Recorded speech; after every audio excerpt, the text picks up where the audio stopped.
Buongiorno Vergione, vi presento un graditissimo ospite, abbiamo Andrea Zanoni, non più consigliere PD ma consigliere di Europa Verde. Buongiorno a tutti gli spettatori. Poi ci spiegherà cosa è successo secondo lui, che non valeva più la pena rimanere in questo partito e soprattutto cosa sta succedendo con le ecomafie nel Veneto, ma soprattutto con questi rifiuti, non se ne può più, vogliamo capire dove qualcuno sta andando a parare, forse anche più controlli su questo non sarebbero male. Manca sempre personale e purtroppo i problemi sono sempre gli stessi, però noi vorremmo anche capire cosa c'è nel Veneto. Allora, Andrea Zanoni, cosa ci racconta? Perché questo cambiamento così un po' inaspettato, diciamo, prego. Diciamo che è una scelta che ho maturato nel tempo, che ho concretizzato all'inizio di quest'anno, ma come gli ascoltatori sanno io mi occupo da molto tempo di ambiente, di legalità, rispetto delle leggi, tutela della fauna selvatica,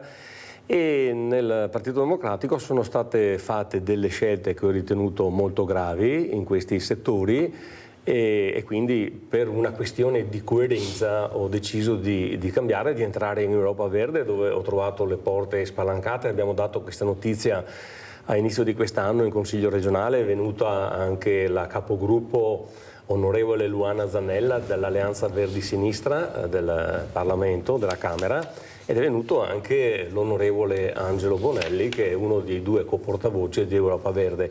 Ecco, il motivo principale, poi ce ne sono anche altri, che mi ha portato a fare questa scelta è stato il condono Salva Milano Sala, un condono edilizio dalla portata veramente molto grave, perché è un condono che va a sanare palazzi alti 5-6 piani che non potevano essere fatti, che hanno praticamente scavalcato ogni procedura edilizia, che sono andati attraverso una procedura semplificata. Attraverso questa procedura chi ha fatto questi palazzi poi non ha pagato nemmeno gli oneri che sarebbero dovuti, come per tutti i comuni mortali di tutti gli altri comuni d'Italia quando devono fare determinate costruzioni.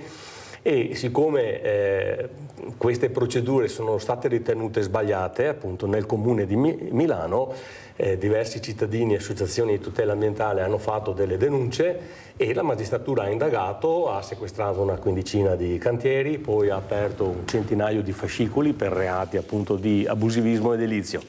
Bene, per sanare tutto questo è stato approvato alla Camera, perché adesso manca un passaggio al Senato. Alla Camera a novembre è stato votato questo condono che si chiama condono Salva Milano Sala, ma che ha delle ripercussioni in tutte le città italiane, perché è un condono che vale per tutta Italia e purtroppo ha anche valore retroattivo, cioè va a sanare naturalmente quello accaduto prima. Proprio per questo viene fatto a Milano, proprio per sanare questa situazione. Sta di fatto che è stato votato... Parentesi, ieri l'urbanistica c'è stata qualcosa di importante, che anche là adesso ci sarà un'indagine in corso, però si capisce bene che qua qualcuno dovrebbe anche controllare i suoi assessori, cioè capire cosa fanno, specialmente su assessorati delicati, perché mi sembra che sia il sindaco poi che alla fine decide o non decide chi mettere in giunta, e questi assessori ho capito che hanno ampio spazio, però dovrebbero essere anche un po' controllati su quello che viene fatto all'interno di questo assessorato, o sbaglio Zanoni? Sì, volevo concludere dicendo che proprio perché questa è una giunta di centro-sinistra, Sala, il sindaco, chiede che venga approvato questo condono e a novembre alla Camera votano per questo condono Lega, Fratelli d'Italia, Forza Italia e Partito Democratico. Ecco, io lì sono rimasto veramente esterrefatto, perché la Schlein, quando è venuta nella campagna elettorale delle europee, faceva il conto dei numeri di condono che il governo Meloni faceva, naturalmente dicendo che è sbagliato fare i condoni, perché vuol dire premiare chi ha violato la legge e castigare invece i cittadini onesti, impresari onesti, amministratori onesti che quella legge l'hanno invece seguita. Bene, io di fronte a questo ho detto non posso restare in un partito che vuole i condoni edilizi. La mia storia è sempre stata quella della lotta alla illegalità E che cosa succede? Notizia giusto di oggi che ricordava Mirella Tuzzato. Ieri la magistratura ha arrestato un ex dirigente dell'ufficio urbanistica del Comune di Milano e ha fatto emergere una rete appunto di affari, di interessi, l'hanno chiamato un sistema, dove addirittura questi che sono stati indagati e anche l'arrestato avevano lavorato proprio anche per questo condono, avevano dato dei suggerimenti su come fare questo condono. Un condono che avrebbe appunto fatto decadere il lavoro di anni della magistratura di Milano, che appunto aveva indagato su questi abusivismi, su questi abusi edilizi che erano stati compiuti in quella di Milano. Sara aveva sempre detto: voglio questo condono perché se non facciamo il condono i tecnici ci rimettono la fedina penale, e lo voglio proprio perché è stato un indirizzo politico nostro. Quindi la situazione è veramente grave, perché c'è anche la missione politica. Abbiamo voluto questa via semplificata con la presentazione di una cosiddetta scia allo sportello dell'edilizia, cosa che da nessuna parte può essere fatta, soprattutto anche perché così hanno evitato di pagare tantissimi oneri che vanno ai cittadini, oneri che andavano al comune. Pensate che ci sono moltissimi comuni che si sono allertati perché hanno detto: ma se passa questo condono, dopo quelli che hanno fatto le palazzine da noi, no? E che hanno pagato tutti gli oneri, col condono diranno: ma come? Gli altri hanno pagato un quarto, metà, adesso ci dovete dare indietro i soldi. Quindi questo condono, se passa, adesso ci dovrebbe essere il voto al Senato, ma mi auguro che porti un po' di saggezza in tutti, non solo nel Partito Democratico ma anche nei partiti di maggioranza, il fatto che la magistratura ha fatto emergere proprio come questo sistema è un sistema veramente pesante, illegale. Ci sono stati dei reati, perché se hanno arrestato una persona ci sono dei reati importanti, e quindi faccia un passo indietro nei confronti di questo condono. Io non aggiungerei altro, perché è veramente da stendere un velo pietoso.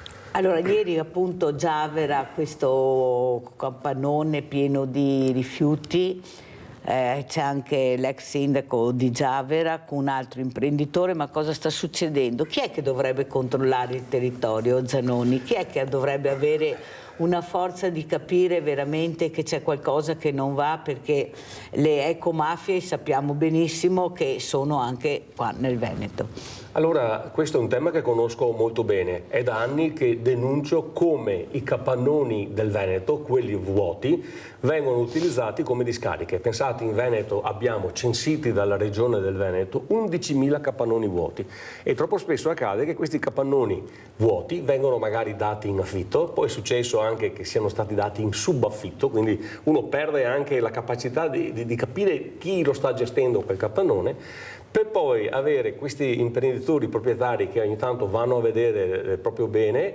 aprono il portone. È una scena che si è ripetuta tantissime volte. Io ho fatto anche dei sopralluoghi, sono andato anche a vedere questi capannoni, si ritrovano aperto il portone delle file di rifiuti che arrivano fino al tetto, perché è la via più economica per smaltire i rifiuti. Affitto un capannone, lo riempio e poi scappo.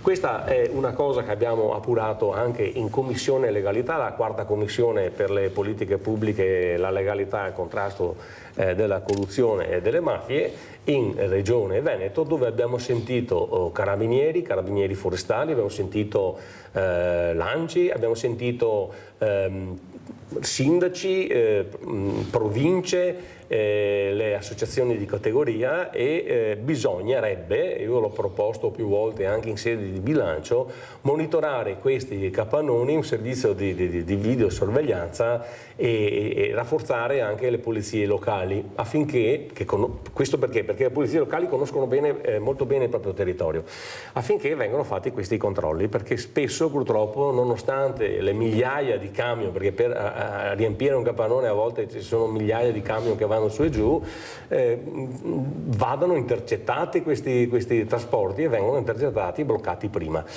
Questo è sicuramente una cosa da fare un'azione preventiva, perché è un settore molto lucrativo, perché pensate che per portare i rifiuti in scarica a seconda del tipo di rifiuto pagano, se arriva a pagare, pensate, anche 1 euro o 10 euro al chilo i rifiuti, soprattutto quelli pericolosi. Quindi voi pensate, affittano per qualche centinaio di euro questi capannoni, smaltiscono tonnellate e tonnellate di rifiuti che costerebbero moltissimo e quindi hanno tutti i profitti praticamente quasi a costo zero, quindi bisogna fare molta attenzione su questo. Un servizio di monitoraggio, io avevo previsto e proposto anche un monitoraggio di tutti questi 11.000 capannoni, perché si sa anche quali sono, in modo da partire e capire quelli che sono più a rischio, quelli che magari sono lontani da telecamere e quant'altro, per cercare preventivamente di evitare che vengano utilizzati come discariche. Allora saluto anche Katia Uberti, sindaca di Paese. Buongiorno sindaco, o sindaco è lo stesso, penso per lei.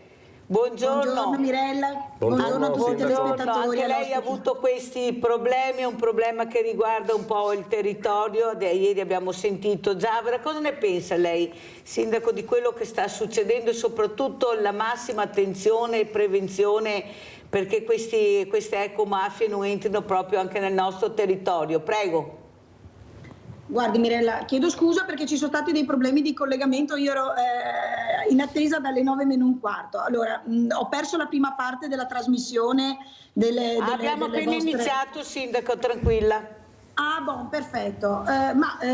Guardi, sono un po' perplessa perché il consigliere Zanoni abita a Paese, quindi abbiamo una cosa in comune, forse l'unica, che siamo tutti e due residenti del comune di Paese.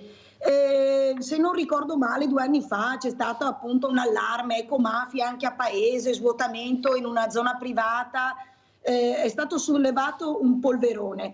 In realtà c'è stato un furto di alcuni rifiuti, o meglio di cassonetti presso una ditta, tutto era già in mano alle forze dell'ordine come indagine, in realtà sono stati versati dei rifiuti in una zona privata, ma alla fine non si trattava assolutamente di ecomafia, erano dei malviventi che volevano semplicemente rubare dei cassonetti e dei mezzi a questa ditta che peraltro aveva sporto denuncia. Quindi non vedo sto gran problema come ha sollevato appunto il collega, il consigliere Zanoni. Ricordo che sono proprietà private. Quindi per poter entrare in un capannone innanzitutto bisogna avere un mandato di perquisizione, perché non è che uno dice sì, incentivare la polizia locale a controllare. La polizia locale non può entrare in un magazzino e verificare cosa c'è all'interno o cosa non vi sia.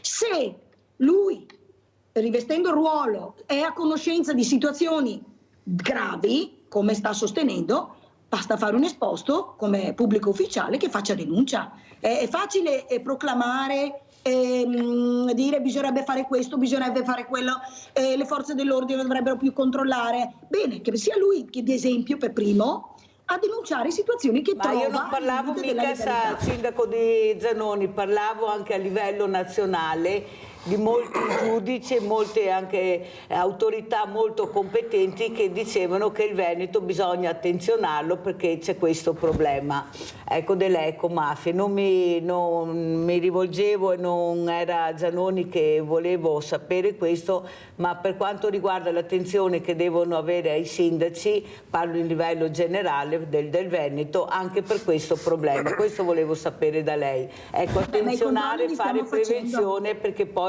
alla fine siete voi i primi cittadini che devono anche capire che se qualcuno, ecco, dice a livello molto importante che c'è questo problema anche in Veneto, penso, ecco, che anche voi dovete stare con le antenne molto tese. Questo volevo capire, sì, sindaco, perché è un territorio ricco, lo sappiamo benissimo, e le mafie si spostano al nord non a caso, ma proprio perché c'è una ricchezza molto importante per loro. Prego, sindaco. Beh, Mirella, l'attenzione c'è sempre, non solo in questo, per quanto riguarda questo aspetto, ci mancherebbe altro. Dico solo che nel caso, io parlo per il territorio di Paese, non c'è stato appunto sollevato quel polverone, in realtà non era una bolla di sapone.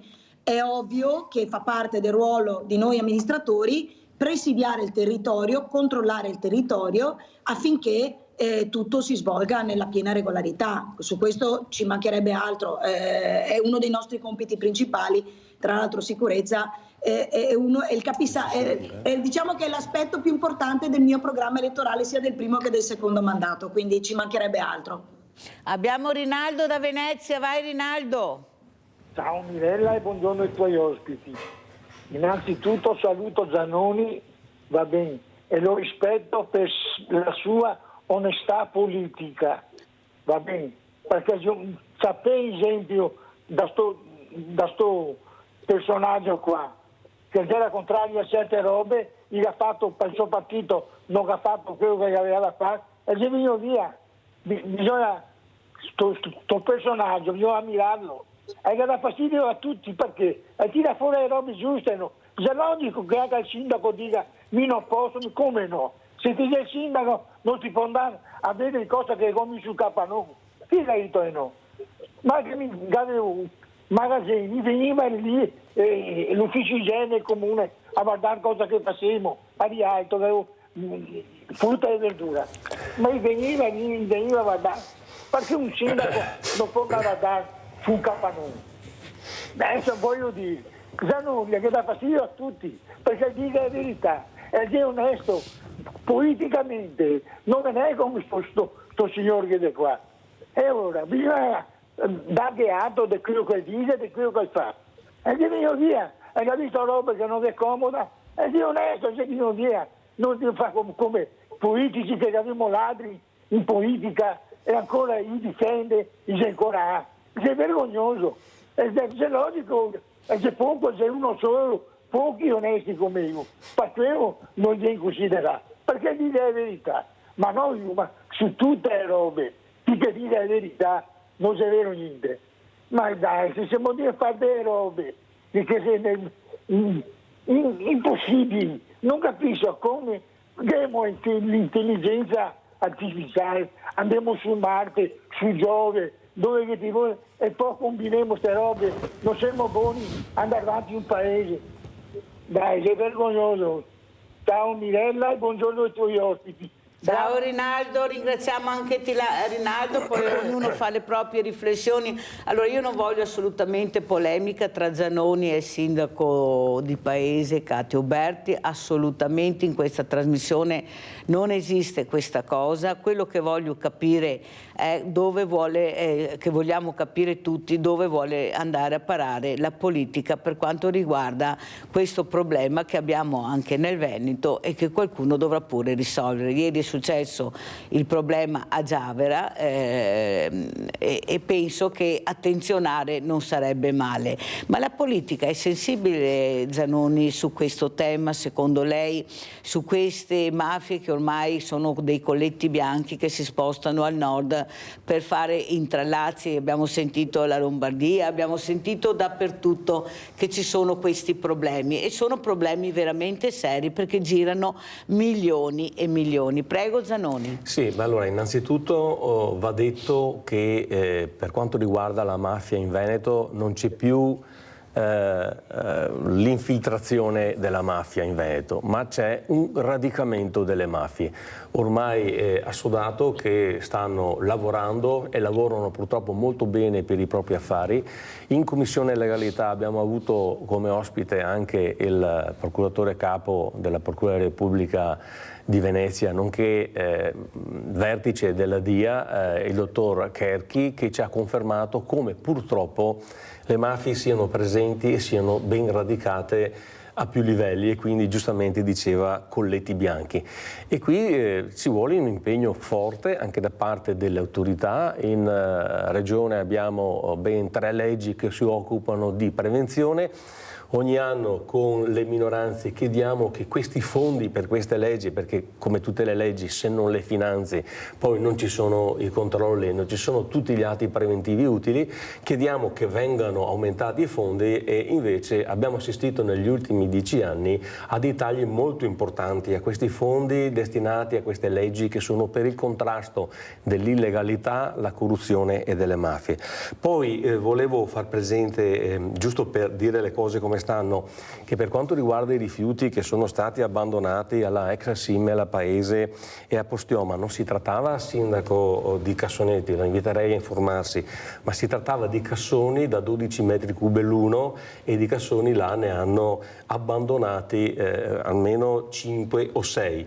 Per quanto riguarda la questione quando si verifica un illecito, se ha informazioni su illeciti faccia l'esposto, non ci sono problemi, sindaco, guardi, io ne ho fatti centinaia di esposti, ho partecipato a più di 150 processi come teste dell'accusa, chiamato naturalmente dall'accusa, dai pubblici ministeri, a testimoniare in seguito a queste denunce a Treviso, in Veneto, anche a Napoli, per denunce fatte sempre su illeciti di carattere ambientale, quindi sicuramente da parte mia non c'è nessun problema.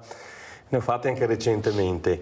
Per quanto riguarda poi la questione della polizia municipale che non può fare dei controlli all'interno dei capannoni e che ha bisogno del mandato di perquisizione, io non mi riferivo a controlli interni, come più volte spiegato sia in Consiglio regionale che in Commissione, ma controlli preventivi, perché non è che i rifiuti arrivino in questi capannoni, come il caso appena citato a Mirella col teletrasporto, arrivano con dei mezzi che percorrono le strade del comune interessato e che quindi sono sottoposti al codice della strada e che quindi con un'azione preventiva e la polizia municipale può fare questi controlli proprio sul trasporto. Ad esempio qui abbiamo un capannone pieno, però non è mai stato bloccato uno di quei camion che hanno trasportato questi rifiuti. Come mai? Ecco, questa era la mia proposta dei controlli preventivi sui trasporti nelle zone industriali vicino a questi capannoni, perché si sa dove sono e quindi Vladimiro da Rovigo, vai Vladimiro. Ciao Mirella, grazie. Intanto volevo una premessa, povero Zanoni, purtroppo per lui, da quello che ha detto credo che appena a Rinaldo, come ho capito all'8%, cioè perché pare che sia stretto, come ho capito che dà ragione a Zanoni, ma perché non come ho capito, è una battuta. Vado via a scheggia, no? Allora nel 1956 Nasser, che viveva all'Egitto, ha nazionalizzato il canale di Suez. Inghilterra e Francia, che erano i proprietari di quel canale, che hanno detto ma neanche per sbaglio te una nazionalità, e ha mandato i loro militari che rioccupare il canale di Suez. Quelli erano anni nei quali le armi usano ancora molto, no? Cosa è successo? Che la Russia, che in quei stessi giorni stava mandando i carri armati in Ungheria, ha accusato Inghilterra e Francia di fare una manovra coloniale ai danni dell'Egitto e ha minacciato di colpire Parigi e Londra con le sue armi moderne, cioè le bombe atomiche. A sua volta l'America, che controllava in maniera più che coloniale il canale di Panama, ha accusato ugualmente Inghilterra e Francia di fare un'azione di tipo coloniale che ormai doveva finire, non poteva più essere accettabile nel mondo una politica coloniale del vecchio stampo, e ha intimato alla Francia e all'Inghilterra di ritirarsi. La Francia ha detto davanti alla minaccia russa e ti arrangi per fatti tui, e l'Inghilterra che ha minacciato se ti ritiri entro tal data te mandiamo in rovina, e alla Borsa di New York inizia una manovra speculativa contro la sterlina che sta mandando a gambe l'aria la sterlina. L'Inghilterra si è resa, è andata via e si è accodata all'America. La Francia, che capiva bene che l'America non aveva mai difeso, e con De Gaulle ha iniziato la sua politica nazionalista. 70 anni dopo, oggi, siamo nelle condizioni uguali, ma una roba incredibile, non è cambiato nulla. Perché ancora l'Inghilterra e la Francia, unici due stati in Europa che ha una capacità e una volontà di agire, che riesce, non lo so, ma ha una capacità, no? Tutto il resto no, è nulla, cioè la Germania è in crisi, l'Italia è assolita, il resto è inesistente. Ecco, perché dico sto qua? Io non sono assolutamente a favore di spendere soldi per le armi, 800 miliardi della von der Leyen, è una pazzia sta qua. Però neanche mi va che ancora una volta, dopo 70 anni, lo Stato nel quale mi vivo, l'Italia e l'Europa, debba ancora inchinarsi per stare sicuro alla protezione altrui. Cioè o sceglie di essere protetta dall'America o di essere protetta dalla Russia. Adesso mi fa una battuta, a modo d'oggi ormai neanche più una ragazza nel suo futuro progetta di cercare una persona che la protegga per gli anni, come che era tanti anni fa, no? C'è anche i ragazzi che cercano di essere indipendenti e autosufficienti per la sua sicurezza. La società non può essere diversa, cioè bisogna che l'individuo e tutti gli individui sia da se stessi che crea la propria sicurezza.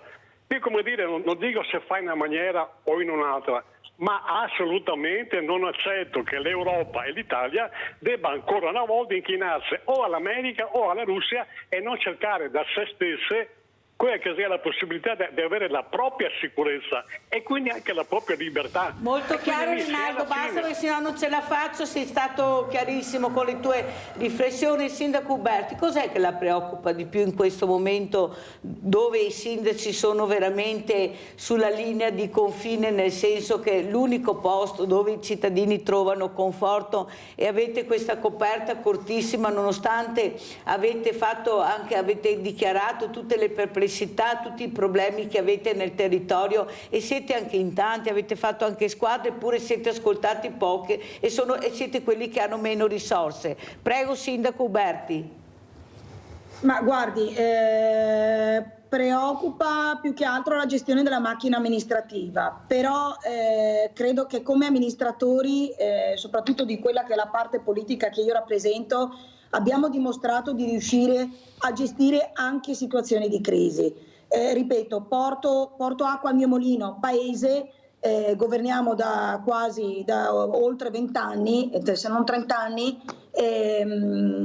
riusciamo a gestire le spese, non abbiamo mai alzato, purtroppo qualche collega ha dovuto ricorrere alla tassazione IMU piuttosto che tasse a livello locale, IRPEF. Qui a paese riusciamo a intercettare fondi, a gestire bene le nostre risorse, ad ottenere finanziamenti. Siamo riusciti ad ottenere un finanziamento di PNRR per 5 milioni di euro per ristrutturare alcuni edifici comunali che mai avremmo avuto la possibilità di poter gestire. Ma soprattutto diamo servizi ai nostri cittadini. Costruiamo opere, abbiamo realizzato nuove scuole, ristrutturato altre scuole primarie, quindi facciamo fatica, effettivamente facciamo fatica, però credo che ci sia la capacità amministrativa di riuscire a gestire il tutto. Facciamo anche pressione ai nostri parlamentari, perché quello che ci preoccupa maggiormente sono appunto le spese correnti, l'innalzamento delle spese, i costi di energia che ovviamente ricadono anche nei comuni. Però ripeto, siamo fiduciosi, io sono fiduciosa perché poi il contatto con i nostri cittadini è quotidiano, vedono che comunque un amministratore è a capo di una struttura, però stiamo facendo il massimo proprio perché siamo cittadini anche noi, siamo genitori, viviamo nel nostro territorio e quindi lo vogliamo rendere sempre più efficace, più efficiente, nonostante le difficoltà. Ci sono stati, sono finiti i tempi d'oro in cui vi erano risorse e contributi che cadevano a pioggia. Adesso si mette in campo quella che è la capacità amministrativa, il saper prevedere, il saper gestire un'amministrazione, un comune come un nucleo familiare. Chiaramente se ci sono le risorse si possono fare investimenti, se non ci sono bisogna cercare di tagliare o razionalizzare i servizi. Questo è quanto mi sento di mi fa dire. piacere perché gli unici sindaci che ho trovato positivi e ottimisti è il sindaco di Cortina e lei. Fa anche piacere sentire anche delle voci fuori dal coro. Io i sindaci li invito tutti, lei lo sa, sindaca Uberti, e devo dire la verità che la sensazione che abbiamo invece è molto negativa sentendo loro quello che dicono e ripeto li ho tutti i giorni, però fa piacere sentire che ci sono anche delle voci fuori dal coro, ripeto sia il sindaco di Cortina che il sindaco questa mattina di Paese che invece sono tranquilli e che dicono si fa quello che si può, però siamo ottimisti. Abbiamo Antonio da Padova, vai Antonio. Sì, buongiorno Mirella e buongiorno anche agli ospiti.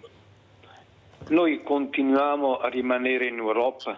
Quale Europa? L'Europa che ci faceva lavorare un giorno in meno e si guadagnava un giorno in più. L'Europa che ci domanda 800 miliardi per gli armi, 800 miliardi che costa a ogni famiglia 4.000 euro. E dico la verità, io 4.000 euro mi servirebbero per mettermi a posto i denti, Mirella. Quindi, per la sicurezza, ma perché? Ma quale sicurezza? Ma abbiamo avuto problemi prima che andasse Biden a governare in America, la sicurezza in Europa, ma non esisteva la sicurezza. Che interessi ha l'Europa a entrare in guerra contro la Russia? Non c'è nessun interesse. Qua c'è solo un interesse delle lobby delle armi.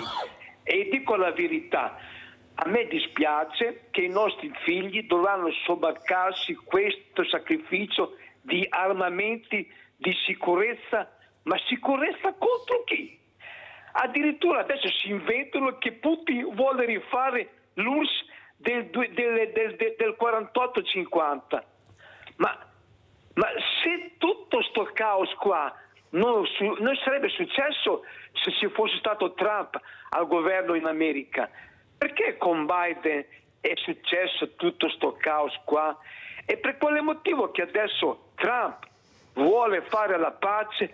Per quale motivo che la Ursula von der Leyen, che è anche indagata per quanto riguarda i vaccini Pfizer di 40-50 miliardi di euro, è indagata perché si è messa d'accordo con la Pfizer senza interpellare nessuno dell'Europa? Per quale motivo noi continuiamo ad avere la von der Leyen? Per quale motivo che noi siamo costretti ad armarci contro la Russia, che era la Russia che ci dava da mangiare, che ci dava anche il gas e il petrolio a buon mercato? È la Russia la nostra minaccia. Ma vi rendete conto dello sbaglio che fanno questi politici? Buongiorno e grazie. Allora abbiamo sentito Antonio, la von der Leyen là perché l'hanno eletta, Antonio è stata eletta da un numero anche consistente, perciò se hanno deciso di votare lei, abbiamo lei, questo è perché abbiamo la von der Leyen. Allora Zanoni, io vorrei anche andare a vedere questo, penso sia il primo esposto del 2025, non so se ci sono altri, ex polveriera Volpago, andiamo a vedere questo esposto che ha fatto Zanoni, andiamo a sentire.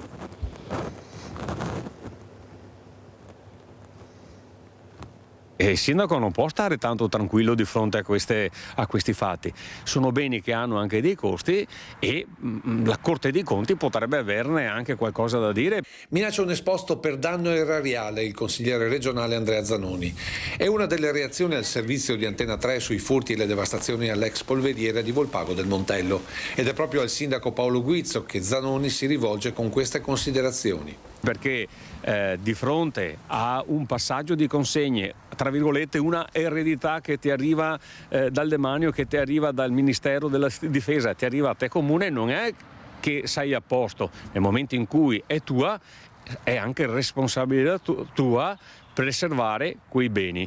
Per questo già da lunedì il consigliere raccoglierà altre informazioni sul caso che gli sta particolarmente a cuore, considerando che da parlamentare europeo fu il primo civile ad entrare in polveriera qualche tempo prima della cessione dal demanio militare al comune di Volpago. Mi ricordavo degli edifici ancora utilizzati, dei servizi, c'era la cucina, c'erano le camere, c'erano diversi locali.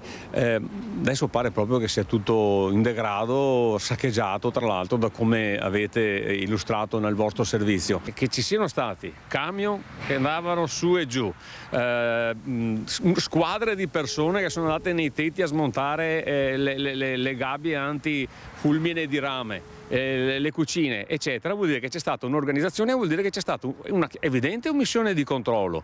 E quindi io sarei anche preoccupato perché un esposto alla Corte dei Conti potrebbe mettere veramente in difficoltà il sindaco e quell'amministrazione.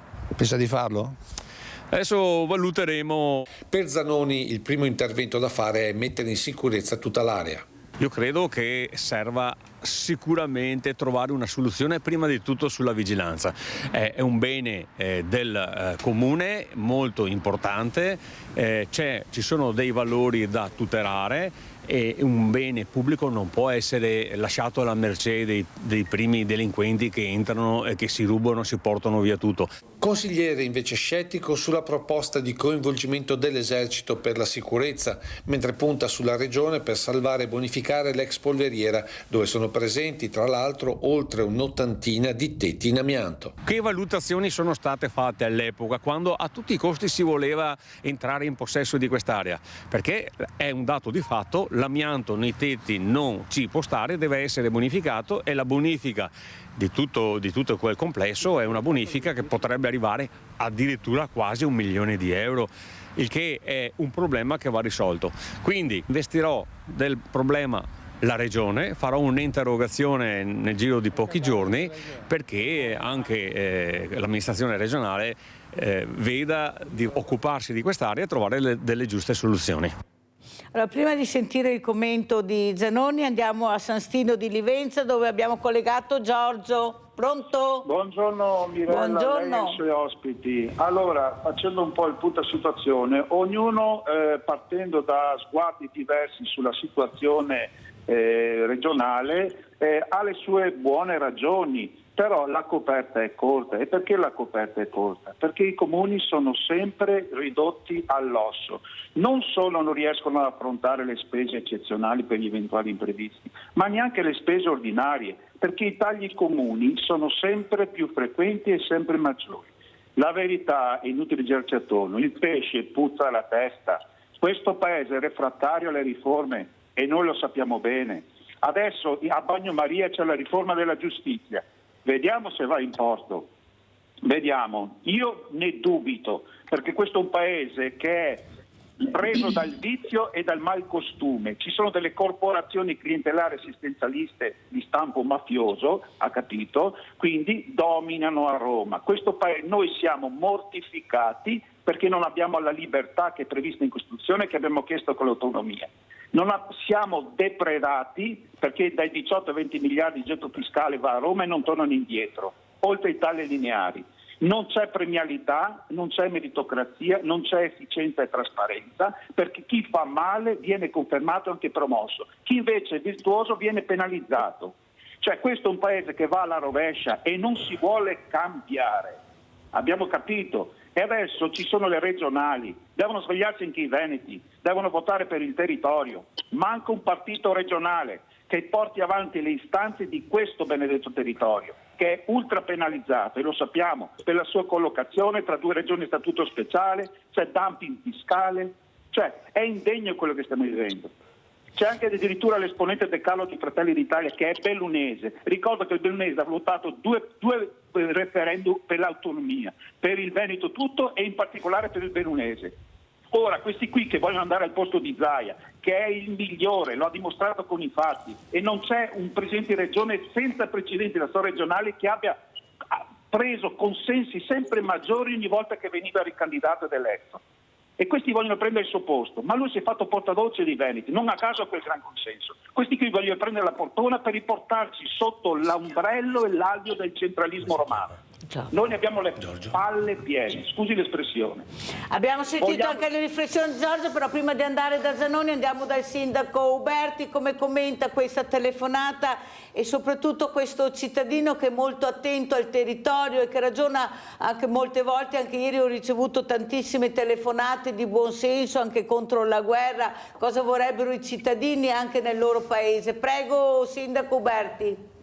Mirella, condivido in pieno l'ultimo intervento del suo telespettatore, perché...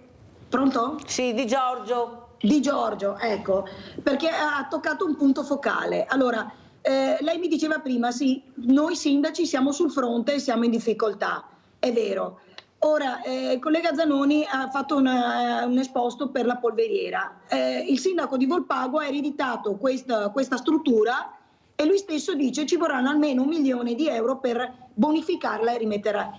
dove può reperire un sindaco risorse così straordinarie per mettere in sicurezza un edificio del genere?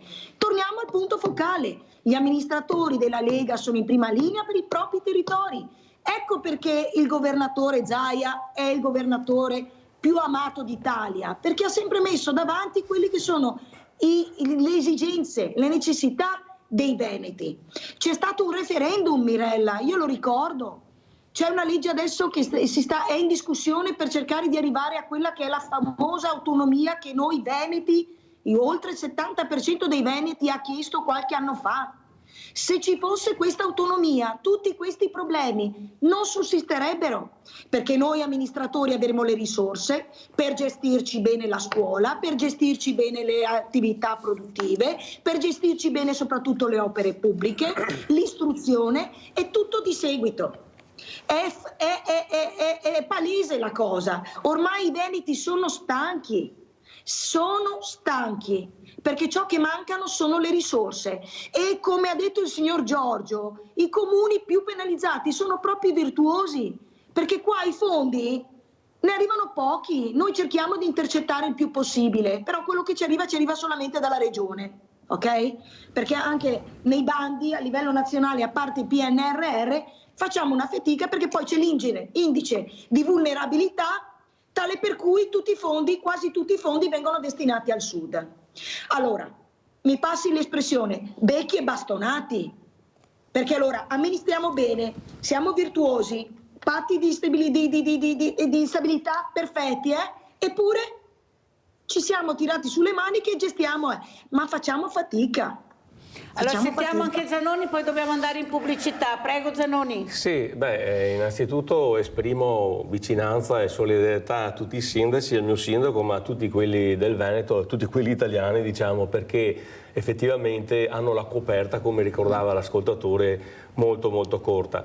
Volevo dire però che diceva il sindaco che sta facendo pressioni sui propri deputati di farne un po' di più, visto che l'ultima manovra del governo Meloni-Salvini ha previsto un taglio per i comuni del Veneto di 85 milioni. Per dire, citarne solo 2 o 3, il comune di Treviso un taglio di 2,5 milioni tra il 2025 e il 2029, Conegliano 855 mila euro in meno. Ecco, il comune di Paese ha subito un taglio di 344 mila euro. Ecco, come vedete, purtroppo, oltre ai costi che aumentano, alla gestione che è sempre più costosa, basta pensare anche alla bolletta energetica, abbiamo anche dei tagli ai comuni. Ecco, io direi che bisognerebbe fare pressione anche per evitare, e in questo Europa Verde, Alleanza Verdi Sinistra è in primo piano, di sprecare ad esempio 13 miliardi di euro per fare il ponte sullo stretto di Messina, che non serve a nessuno. La Lega è sempre stata contraria, adesso invece è il primo partito che vuole il ponte sullo stretto. Evitiamo di fare i tagli ai comuni, evitando di fare questa opera, e così i comuni potranno respirare. Poi, per quanto riguarda la questione del fatto che non si vogliono fare le riforme, ma bisogna vedere quali riforme, perché se la riforma è quella di penalizzare la giustizia, se la riforma è quella di tagliare i controlli preventivi della Corte dei Conti, come è stato fatto da questo governo, allora dico che queste sono riforme sbagliate, perché la Corte dei Conti sono i magistrati contabili, sono quelli che controllano come i fondi pubblici, ovvero i soldi delle tasse dei cittadini, vengono spesi dalle pubbliche amministrazioni. Un controllo fa sempre bene, chi non ha problemi non deve avere problemi di controllo, male non fare, paura non avere. Poi volevo concludere, perché sono stati toccati anche altri punti. È stato detto che Zaia è il migliore, ma io vado dicendo da sempre che Zaia è il governatore, il presidente che ha sottoscritto la convenzione della superstrada pedemontana veneta, che ha portato il rischio di impresa in casa alla regione e che ha dato al privato dei fondi certi. Questo scherzetto fatto da Zaia ci costerà alla fine un buco fino ai 39 anni della convenzione della superstrada pedemontana veneta, che se va bene sarà di 6 miliardi. Già abbiamo un buco di 47 milioni quei primi mesi di funzione della pedemontana, quindi attenzione anche a dare dei giudizi, perché i numeri, la matematica non è un'opinione. Poi sulla polveriera di Volpago. No, fermo, perché dobbiamo andare in pubblicità e poi riprendiamo con la polveriera. Pubblicità.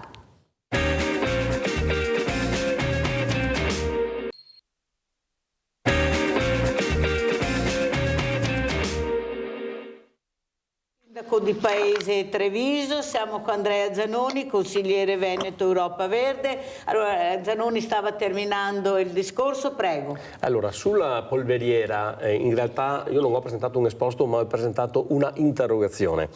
E l'interrogazione l'ho presentata dalla giunta regionale, quindi al presidente Zaia e ai suoi assessori, perché essendo un patrimonio che ricade in una rete Natura 2000, cioè sul Montello, cioè è un'area tutelata, pensate, dalla Regione Veneto a nome di tutta l'Unione Europea, perché sono normative europee. Ho chiesto appunto un interessamento regionale, perché sicuramente ci sono delle competenze regionali, in modo tale appunto da non lasciare sulle spalle del singolo sindaco, in questo caso il sindaco di Volpago del Montello, l'onere di trovare una soluzione, perché la regione ha degli organismi strumentali come Veneto Agricoltura o l'ARPAV, che su alcune questioni relative ai problemi di quest'area, vuoi le bonifiche che ci sono da fare, ma vuoi anche trovare uno sbocco di carattere di tutela ambientale che riguarda la tutela della flora ma anche della fauna. Ci sono tante proposte anche di carattere didattico per un'area, pensate che è un'area che è di 1 chilometro quadro, un'area enorme che grazie appunto alla presenza dei militari è sempre stata tutelata, nessuno è mai andato dentro a fare sbancamenti, tagli e quant'altro, e soprattutto un'area che ha delle strutture utili per queste attività. Io ricordo che nel 2013 fui il primo civile a entrare in veste ufficiale, venne accompagnato da un generale, perché si trattava degli ultimi mesi di quest'area sotto il Ministero della Difesa, e c'erano delle strutture mantenute perfettamente pulite, dove c'erano ancora camere dove i militari dormivano, cucine funzionanti con tutte le attrezzature. Purtroppo una volta passata sotto la proprietà del comune, questa è stata lasciata abbandonata, ma soprattutto lasciata in mano a chi ha saccheggiato queste strutture. So che ci sono state anche delle denunce a carico di alcuni gruppi di nomadi che, organizzati con tanto di camion, sono andati a portarsi via non solo le strutture all'interno delle cucine, e si parla di strutture di materiali in acciaio inox che costano un occhio della testa se vai a comprarli nuovi, ma addirittura di tutte le gabbie di rame a tutela dei tetti e degli edifici per l'antifulmine. Ecco, io da singolo privato i miei beni li tengo sotto controllo con delle semplici fototrappole con la schedina SIM e l'antennina, e in qualsiasi momento mi arrivano le eventuali immagini di estranei che possono circolare nelle mie proprietà. Io mi chiedo, se lo faccio io come privato e tanti altri privati lo fanno, perché il comune di Volpago, prima di trovarsi in questa situazione, non ha adottato un minimo di telesorveglianza che costa tra l'altro pochissimo? Avremmo prevenuto questi furti e questo stato di cose, ed è un peccato, perché è un bene prezioso per tutti i cittadini. Claudio da Marano Vicentino, vai Claudio. Sì, buongiorno a tutti. Ma adesso volevo parlare un attimo degli scambi tra paesi. Praticamente qualche anno fa hanno visto che gli scambi economici fra paesi, io ti do un materiale, tu non me ne dai un altro, era di 20 mila miliardi di dollari. Adesso cosa succede nella finanza, cioè nelle banche che scambiano denaro? 20 mila miliardi di dollari li fanno dai 3 ai 5 giorni, cioè io lo chiamo la finta economia, e lì bisognerebbe prelevare quei soldi che vengono messi nella finta economia, nel gioco della finanza, perché alla fine è un gioco, e investirli negli accordi Mercosur, perché c'è Argentina, Brasile, Uruguay, Paraguay e Bolivia, queste nuove vie di cooperazione che hanno firmato praticamente, sono stati firmati nuove rettifiche, nuovi accordi. Stiamo parlando di 770 milioni di persone che vivono in questi paesi, e praticamente gli investimenti che sono stati fatti da altri paesi senza tanta pubblicità, chissà chi saranno i danesi, saranno gli olandesi, hanno messo giù 380 miliardi secondo quello che ho letto. Allora secondo me bisogna, innanzitutto si capisce questa enorme quantità di denaro che viene mosso e questi guadagni nella finanziaria, si capisce perché la destra non vuole tassare i movimenti finanziari bancari. Cioè 20.000 miliardi in 3 giorni, da 3 a 5 giorni, è quello che si commercia in materie prime. E poi c'è il discorso praticamente per quanto riguarda adesso gli armamenti, gli 800 miliardi di armamenti, ma entriamo in un giro, mi fa pensare a come quello che c'è a Ferrari, vicino si compra la macchina più grossa, quello che ha la macchina più grossa ancora, quello si compra le cose. Cioè entriamo in un giro, qui vedi gli armamenti, dove c'è una corsa agli armamenti, non ne andremo più fuori. Invece di investire nel futuro della gente, nel portare il benessere, si va a investire sui armamenti. È già sbagliato, è una cosa, cioè speriamo almeno che siano solo 800 miliardi che siano per la difesa. Buona giornata signori. Grazie Claudio, ho sentito anche le riflessioni di Claudio. Sindaco Auberti, io ieri sono andata a trovare una persona che aveva chiamato qui a Sveglia Veneti, naturalmente un diversamente anziano, perché ero molto preoccupata dalle parole che avevo sentito, non si spiegava molto bene.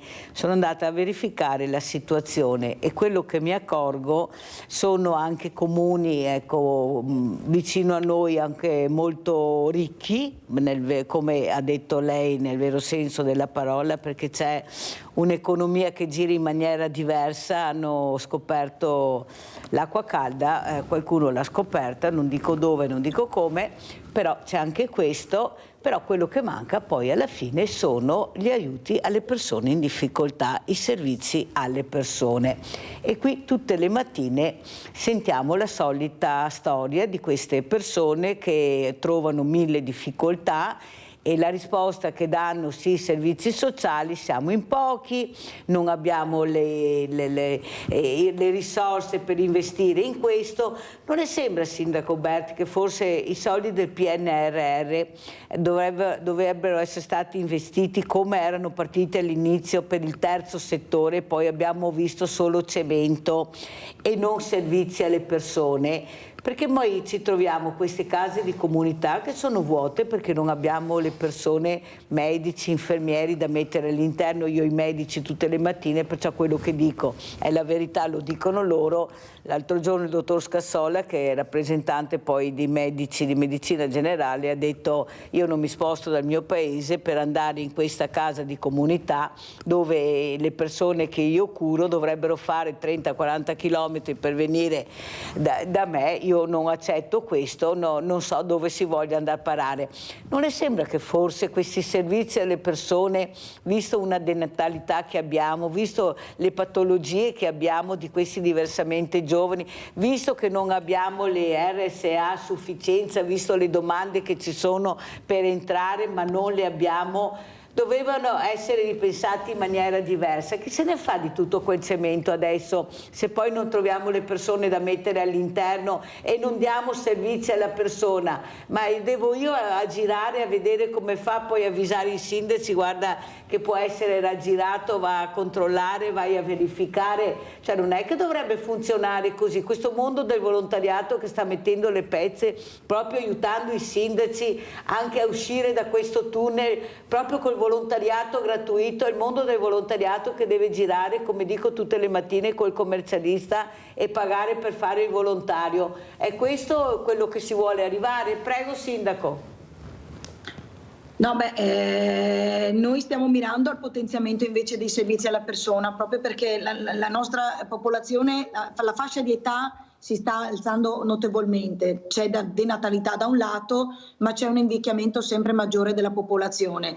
Stiamo mettendo in campo diversi servizi alla persona proprio per cercare di ritardare quella che è l'istituzionalizzazione in casa di riposo, con ovviamente chiaramente l'assessorato aggiunto, io dico sempre, di tutti i comuni sono le associazioni di volontariato con le quali collaboriamo molto e in stretto accordo e in maniera anche sinergica.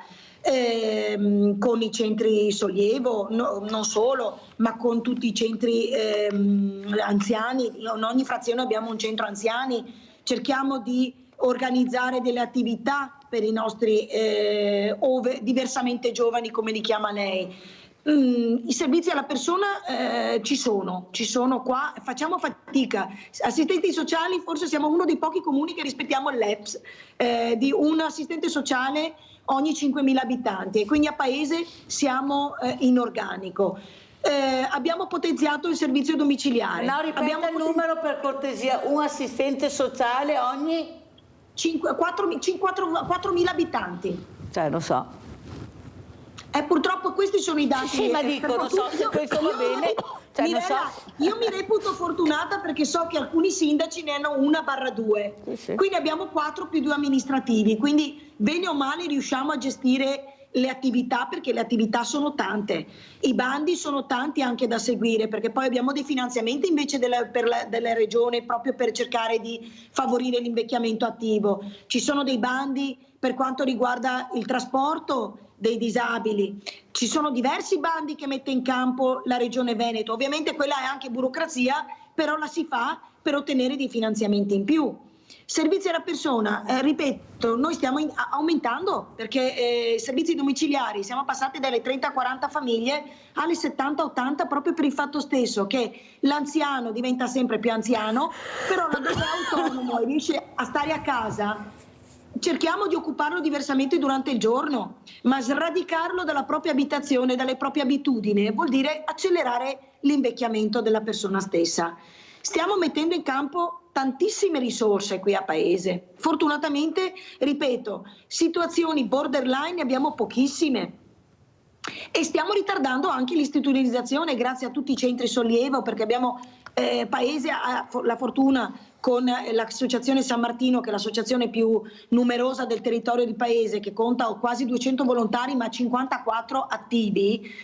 Abbiamo 2 mattine di centro sollievo con parecchi anziani che frequentano, e questo consente di dare un sollievo alla famiglia stessa che gestisce questa situazione in casa, ma allo stesso anziano di essere inserito in una comunità almeno 2 mattine alla settimana, e quindi renderlo un attimino più autonomo e coinvolgerlo all'interno dei servizi del comune. Certo, ripeto, torniamo allo stesso discorso di prima, avere la possibilità di gestire molte più risorse, faremo parecchie più cose.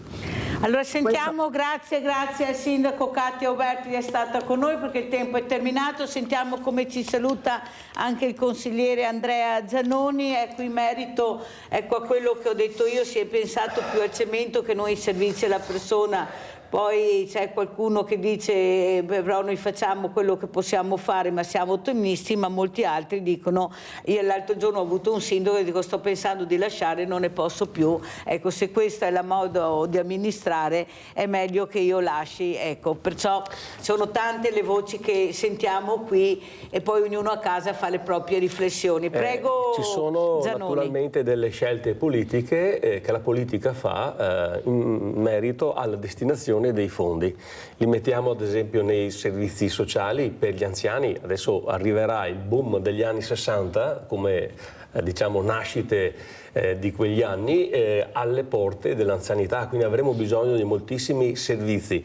Ecco, li destiniamo i fondi a questo o li destiniamo ad altro? Si è parlato di spese militari, sono anch'io veramente scandalizzato da questo progressiva volontà di incrementare la corsa al riarmo e quant'altro. Pensate che ad esempio in Europa con l'esercito europeo, l'esercito unico, potremmo risparmiare ogni anno 26 miliardi di euro. Pensate con 26 miliardi di euro quante cose si possono fare. Poi siamo nell'epoca dei cambiamenti climatici dove abbiamo sempre più problemi e dobbiamo affrontare questi eventi meteo disastrosi. Penso ad esempio agli incendi a California, ma penso anche alle inondazioni di Valencia Friuli-Venezia ma anche dell'Emilia Romagna. Veloce perché devo chiudere, Zanoni. Dobbiamo fare ancora nuove strade, mi riferisco, non so, ai 60 milioni di euro per il quarto lotto di Treviso, ai 200 milioni di euro per la Treviso Mare quando c'è già, e tante altre opere come il ponte sullo stretto, oppure usiamo questi soldi per i cittadini, per il loro benessere, per la loro qualità della vita. È la politica che sceglie, quindi se i cittadini vogliono più servizi, dopo devono scegliere anche i propri politici che fanno scelte di un tipo o dell'altro. Grazie anche a Andrea Zanoni, Europa Verde, grazie di essere stato con noi, grazie ancora al sindaco Katia Uberti, pubblicità.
Ci voleva vedere anche un po' di sole, un po' di mare, si sta aprendo la stagione. Saluto l'avvocato Roberta Nesto, sindaco di Cavallino Treporti. Grazie sindaco di essere qui con noi. Saluto anche Emanuele Crosato, sindaco di Cessalto. Un grande abbraccio anche sindaco da tutti noi per questa prematura scomparsa che avete avuto in famiglia. Un grande abbraccio veramente da tutti, sindaco.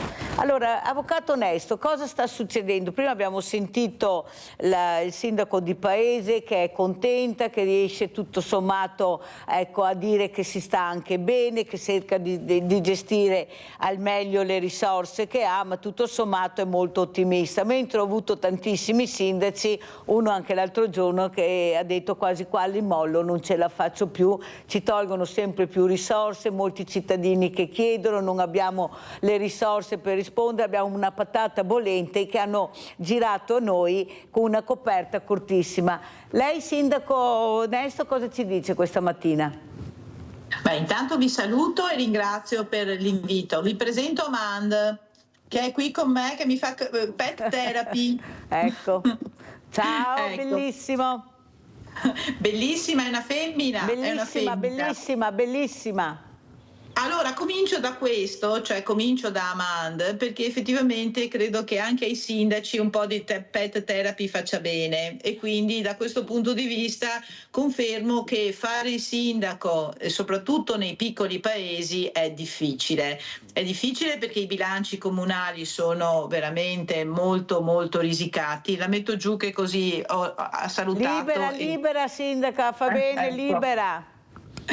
Ecco, allora diciamo questo, che fare questa professione è oggi come oggi molto complesso, richiede competenza, richiede uno staff è un aiuto importante, richiede dei consiglieri e degli assessori che veramente lo fanno per volontariato, perché se le dico le cifre che un assessore e un consigliere ricevono annualmente sono veramente, per la responsabilità e per l'attività, veramente piccole cifre. Quindi lo si fa perché si crede nella propria comunità, si crede nel proprio paese, però non è facile neanche lo stesso.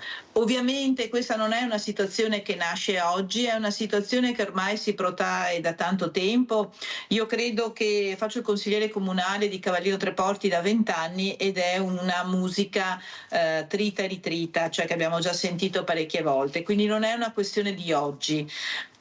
Oggi le responsabilità sono maggiori, quindi si sono succeduti governi di centrodestra, governi di centrosinistra, ma la musica per i sindaci di piccoli paesi non cambia. Io le dico però che sono un entusiasta, quindi essendo un entusiasta e sono innamorata del mio territorio, io credo nelle potenzialità della mia comunità e quindi sto cercando le soluzioni. Ieri ero a Roma, oggi scrivo delle email, domani sicuramente farò qualcosa d'altro, perché ritengo che sia importante che chi riveste un ruolo fondamentale per far funzionare le cose non si scoraggi. Eventualmente fate pet therapy, ma andate avanti. Questo lo dico sempre ai miei colleghi sindaci, tant'è che io ho iniziato un percorso davvero fondamentale. Per i comuni turistici balneari noi stiamo chiedendo delle regole nuove del nostro agire, cioè lo status di città balneare, perché vogliamo che i nostri residenti in primis e poi quindi anche i turisti stiano bene nelle nostre comunità. Vogliamo usare le nostre risorse, vogliamo non necessariamente avere risorse in più, ma avere delle regole che ci aiutino a governare meglio le nostre città. Quindi ai sindaci dico: non scoraggiatevi. Ritengo che possano esserci degli strumenti che ci aiutano e forse dobbiamo essere noi a far più squadra insieme, richiedendo per esempio anche un altro tema. Hanno abolito un decennio fa le province, le città metropolitane, perché si diceva che erano dei carrozzoni vuoti. In realtà, se fossero degli enti con delle competenze, potrebbero veramente aiutarci a gestire meglio le nostre comunità. Le faccio un esempio, uno per tutti. Noi servizio gare, i pubblici uffici, gli enti pubblici devono agire con gare, no? Cioè la scelta del contraente deve avere delle regole ed avere della trasparenza e rispondere dei criteri fissati dalla legge. Noi ormai le gare di tutti gli enti nostri le appoggiamo a città metropolitana, quindi c'è un ufficio che serve 44 comuni. Io credo che questa sia una buona prassi. Ci sono alcune funzioni che devono rimanere nei comuni, ma alcune funzioni che devono essere accentrate per avere economia di costi, economia di spesa e funzionare meglio. Quindi io credo che bisogna fare delle modifiche, delle riforme con intelligenza e cercare di alleggerire il gravoso compito dei sindaci. Si può fare, non inventiamo nulla, ma lo dobbiamo fare con estrema intelligenza. Allora adesso sentiamo anche cosa ne pensa Emanuele Crosato, sindaco di Cessalto. Io ieri raccontavo, sindaco Crosato, e lo dico anche al sindaco Nesso, sono andata a trovare un diversamente giovane che ha chiamato Sveglia Veneti, non riuscivo a capire cosa diceva e perciò sono andata a verificare, e quello che ho trovato è una persona che veramente bisogna attenzionarla per capire cosa c'è sotto. Non lo devo fare io, perciò io sto cercando di avvisare il sindaco, ieri non l'ho trovato. Forse qualcuno si è dimenticato che il paese Italia soffre di denatalità, a queste persone diversamente giovani, molti a casa da soli, non si riesce anche a entrare nelle RSA perché sono delle liste d'attesa lunghissime e non ci sono le strutture adeguate, manca personale e io mi ritrovo con le spalle a muro per dare delle risposte a queste persone, ma non devo essere io, c'è chi di competenza però capisce che sono molto preoccupata perché mi fanno una pena terribile, c'è una solitudine che li avvolge ed è molto pericolosa. Allora, Sindaco, non le sembra che veramente qualcuno dovrebbe pensare più al suo paese, ai bisogni del paese? Voi sindaci siete in prima linea, ma vi hanno dato una patata talmente bollente, non riuscite veramente a far capire, sì che lo state dicendo in tante maniere, che dovrete avere più risorse, perché dove vogliono le risorse le trovano, ci sono, non è vero che non ci sono i soldi, non è vero che non ci sono i soldi, certo che se ogni volta li destiniamo al cemento per voi non ce ne sarà mai, ecco. Cosa ne pensa Sindaco Crosato anche di quello che sta dicendo Roberta Nesto? Si apre la stagione estiva, tutti avrebbero piacere di fare un po' di vacanza, anche quelli che non potrebbero. Per me una volta c'erano le famose colonie, è sparito tutto, non c'è più niente, i ricchi sempre più ricchi, i poveri sempre più poveri. Prego Sindaco. Sì, intanto un saluto, un abbraccio a Sveglia Veneti, a te e anche all'avvocato Nesto, la collega. Ho ascoltato il suo intervento e condivido praticamente tutto. Purtroppo questa è la situazione. Prima giustamente tu parlavi dei LEP, quindi ti eri un po' indignata sul fatto che ogni 4.000 abitanti c'è un assistente sociale. Io da quando sono arrivato a Cessalto con 3.800 abitanti da quest'anno abbiamo aumentato di 100 abitanti nell'ultimo anno e abbiamo 3 assistenti sociali. Ho voluto altri 2 assistenti sociali perché la situazione era drammatica quando siamo arrivati ed è drammatica. Purtroppo anche solo censire e individuare i casi, le famiglie che hanno bisogno è difficile perché come sai le persone non vengono in comune, soprattutto gli anziani, bisogna andarli a trovare, bisogna andare lì fisicamente.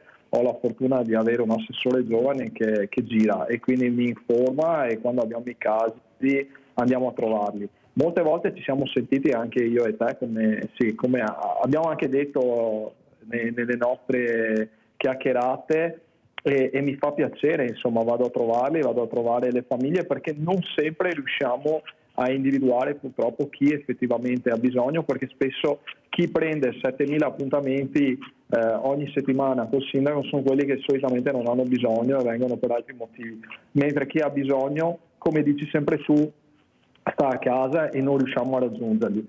Servono risorse, sì, però poi bisogna anche finalizzarle e utilizzarle bene. Ti faccio l'esempio di questi giorni.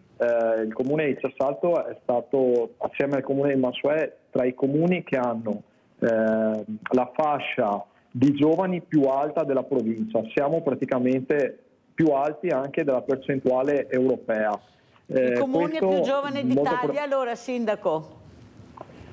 Siamo tra i comuni più giovani, abbiamo una percentuale molto alta del 15,5%, contro una media del 13 nazionale, quindi siamo felici di questo, è dato agli onori della cronaca grazie ai giornali e questo non è altro che delle politiche che si sono finalizzate negli anni, perché se tu abbiamo iniziato con i bonus asilo, col bonus verso le scuole dell'infanzia, abbiamo potenziato tutti i servizi che potevamo ed è stato difficile perché le risorse abbiamo dovuto combattere per avere risorse dal Ministero, investire in questo. Grazie ai miei assessori, perché poi il sindaco ha un'azione più che altro di organizzazione, però poi se non hai persone che lavorano con te, lavorano tutti i giorni e che io ringrazio sempre, non fai assolutamente nulla.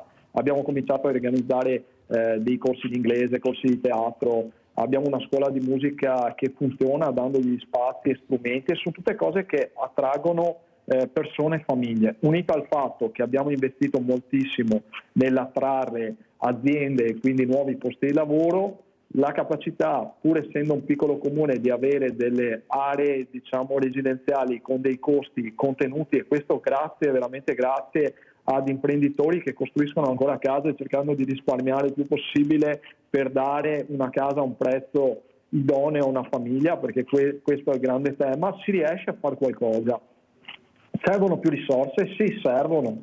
Cos'è che la preoccupa di più, Sindaco Crosato, in questo momento? Perché sono tante le risposte, non si trova una casa in affitto, gli operai non riescono neanche lavorando a trovare una casa decente. Una volta io dicevo sempre che i grandi imprenditori che abbiamo avuto nel passato, la prima cosa che facevano le case per gli operai. Questa è storia e nessuno può dire, ecco, perché la facevano vicino alla fabbrica.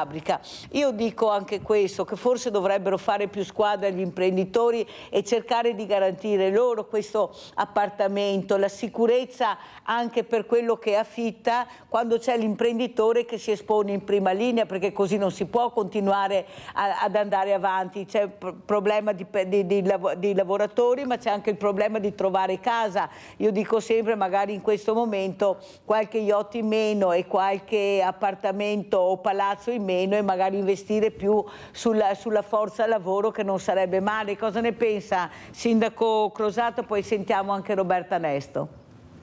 Assolutamente d'accordo, c'è un imprenditore illuminato che sta costruendo un villaggio per i propri praticamente dipendenti proprio qui a Cessalto, quindi c'è chi la pensa effettivamente così. Di cosa ho paura? Da uomo di centrodestra io ho paura dei 1.300 euro al mese che prende un operaio, cioè quello ho paura, perché come fa un operaio a mantenere la propria famiglia con 1.300 euro al mese? È impossibile, cioè quella è una delle mie più grandi paure, perché questo vuol dire non investire poi nella famiglia, non riuscire a prendere un'abitazione consona, e non si riesce a vivere. Quello è la più grande. E sono d'accordo con lei, anche perché non con un stipendio, ma neppure con 2 stipendi, Sindaco, lei sa, io al Banco Solidale, anche tanti comuni hanno questo, anche qua dovremmo rivedere un po' la situazione, non arriva più cibo dalla comunità europea, dobbiamo comprare tutto, dobbiamo pagare per fare i volontari, dobbiamo girare col commercialista. Ecco, forse è un po' da rivedere, perché ripeto, con 2 stipendi non ce la fanno, pagano 500-600 euro di affitto, di mutuo, bollette, ecco, vivi, poi dicono anche a queste persone: devi rinunciare, devi mangiare bene, sì, dammi tu i soldi, poi vedrai che lo farò anch'io. Sindaco Nesto, lei cosa dice? Lei è anche un avvocato, c'è qualcuno che dovrebbe riflettere anche su quello che ha detto il Sindaco Crosato, prego. Allora, io guardi, questo tema è un tema che conosco molto bene, perché ovviamente i lavoratori del turismo ormai proprio per la denatalità, o meglio per non più neanche inverno ma glaciazione demografica, abbiamo il problema che i giovani che sono residenti sono pochi, i lavoratori in generale residenti nei nostri comuni turistici sono pochi, quindi tutti vengono da fuori. Quindi il tema dell'alloggio, il tema della casa, il tema della stabilizzazione sono tutti temi molto importanti per tutto il mercato del lavoro. Quindi ai nostri imprenditori noi diciamo: dovete pensare anche a fornire delle condizioni di alloggio che siano idonee, non ci si accontenta più di stare in una tenda in 4, ma devono esserci delle condizioni adeguate per i nostri lavoratori, ed è per questo che io invito i nostri imprenditori del turismo a farsi carico di questo tema, e non può essere altrimenti, perché io non credo che sia possibile oggi fare dei quartieri dormitori, di buttare su ancora metri cubi di cemento per creare degli alloggi che poi siano sfitti durante l'anno. Devono essere delle cose integrate che possano dare qualità di vita al lavoratore. Solo così oggi non solo i giovani, ma anche chi non è più tanto giovane accetta di lavorare il sabato, la domenica, e quindi tutte le difficoltà che sono collegate al lavoro nel turismo. Allora, Sindaco Nesto, facciamo una parentesi, perché io lo dico sempre, vediamo se lei è d'accordo con me. Io quando vado in queste zone turistiche, io vedo tutti i giovani che lavorano. Siccome sta passando un messaggio sbagliato, a mio avviso i giovani non hanno voglia di far niente, sono sul divano, non vogliono fare i lavori umili. No, io vedo solo giovani che studiano, che cercano di pagarsi gli studi facendo questi lavori, e soprattutto c'è poca attenzione, per, come dice lei giustamente, per fare squadra e capire che questi giovani, come c'era una volta, hanno diritto anche di alloggio e vitto gratuito. gratuito. Io lo dico perché trovo inaudito, come ha detto il sindaco, che dicono sì, cerco personale, però deve sapere 2 lingue minimo, deve fare degli orari impossibili. Questi ragazzi, guardate che si adattano, non è vero che non ci sono, che non hanno voglia di fare niente. Questi vediamo quando io giro, ma anche qua nei centri storici. Cosa dice il sindaco? Allora, il problema non è che i ragazzi non vogliono, ci saranno anche quelli che non vogliono, perché per carità c'è tutto, ci sono delle condizioni che devono essere garantite e quindi deve esserci la formazione, deve esserci l'alloggio, deve esserci una retribuzione adeguata, e io credo che gli imprenditori oggi abbiano capito, soprattutto dopo il Covid, che se vogliono essere attrattivi devono fornire tutta una serie di indicazioni. Devono esserci però anche delle condizioni della legge, cioè devono esserci dei periodi defiscalizzati in cui questi giovani, ma anche non solo giovani, perché ormai abbiamo anche cinquantenni che sono disponibili a lavorare, pur di lavorare, ma devono essere formati e non possono essere formati a Ferragosto, devono essere assunti prima, devono avere quindi una formazione in un periodo di bassa stagione e poi devono arrivare all'alta stagione già formati.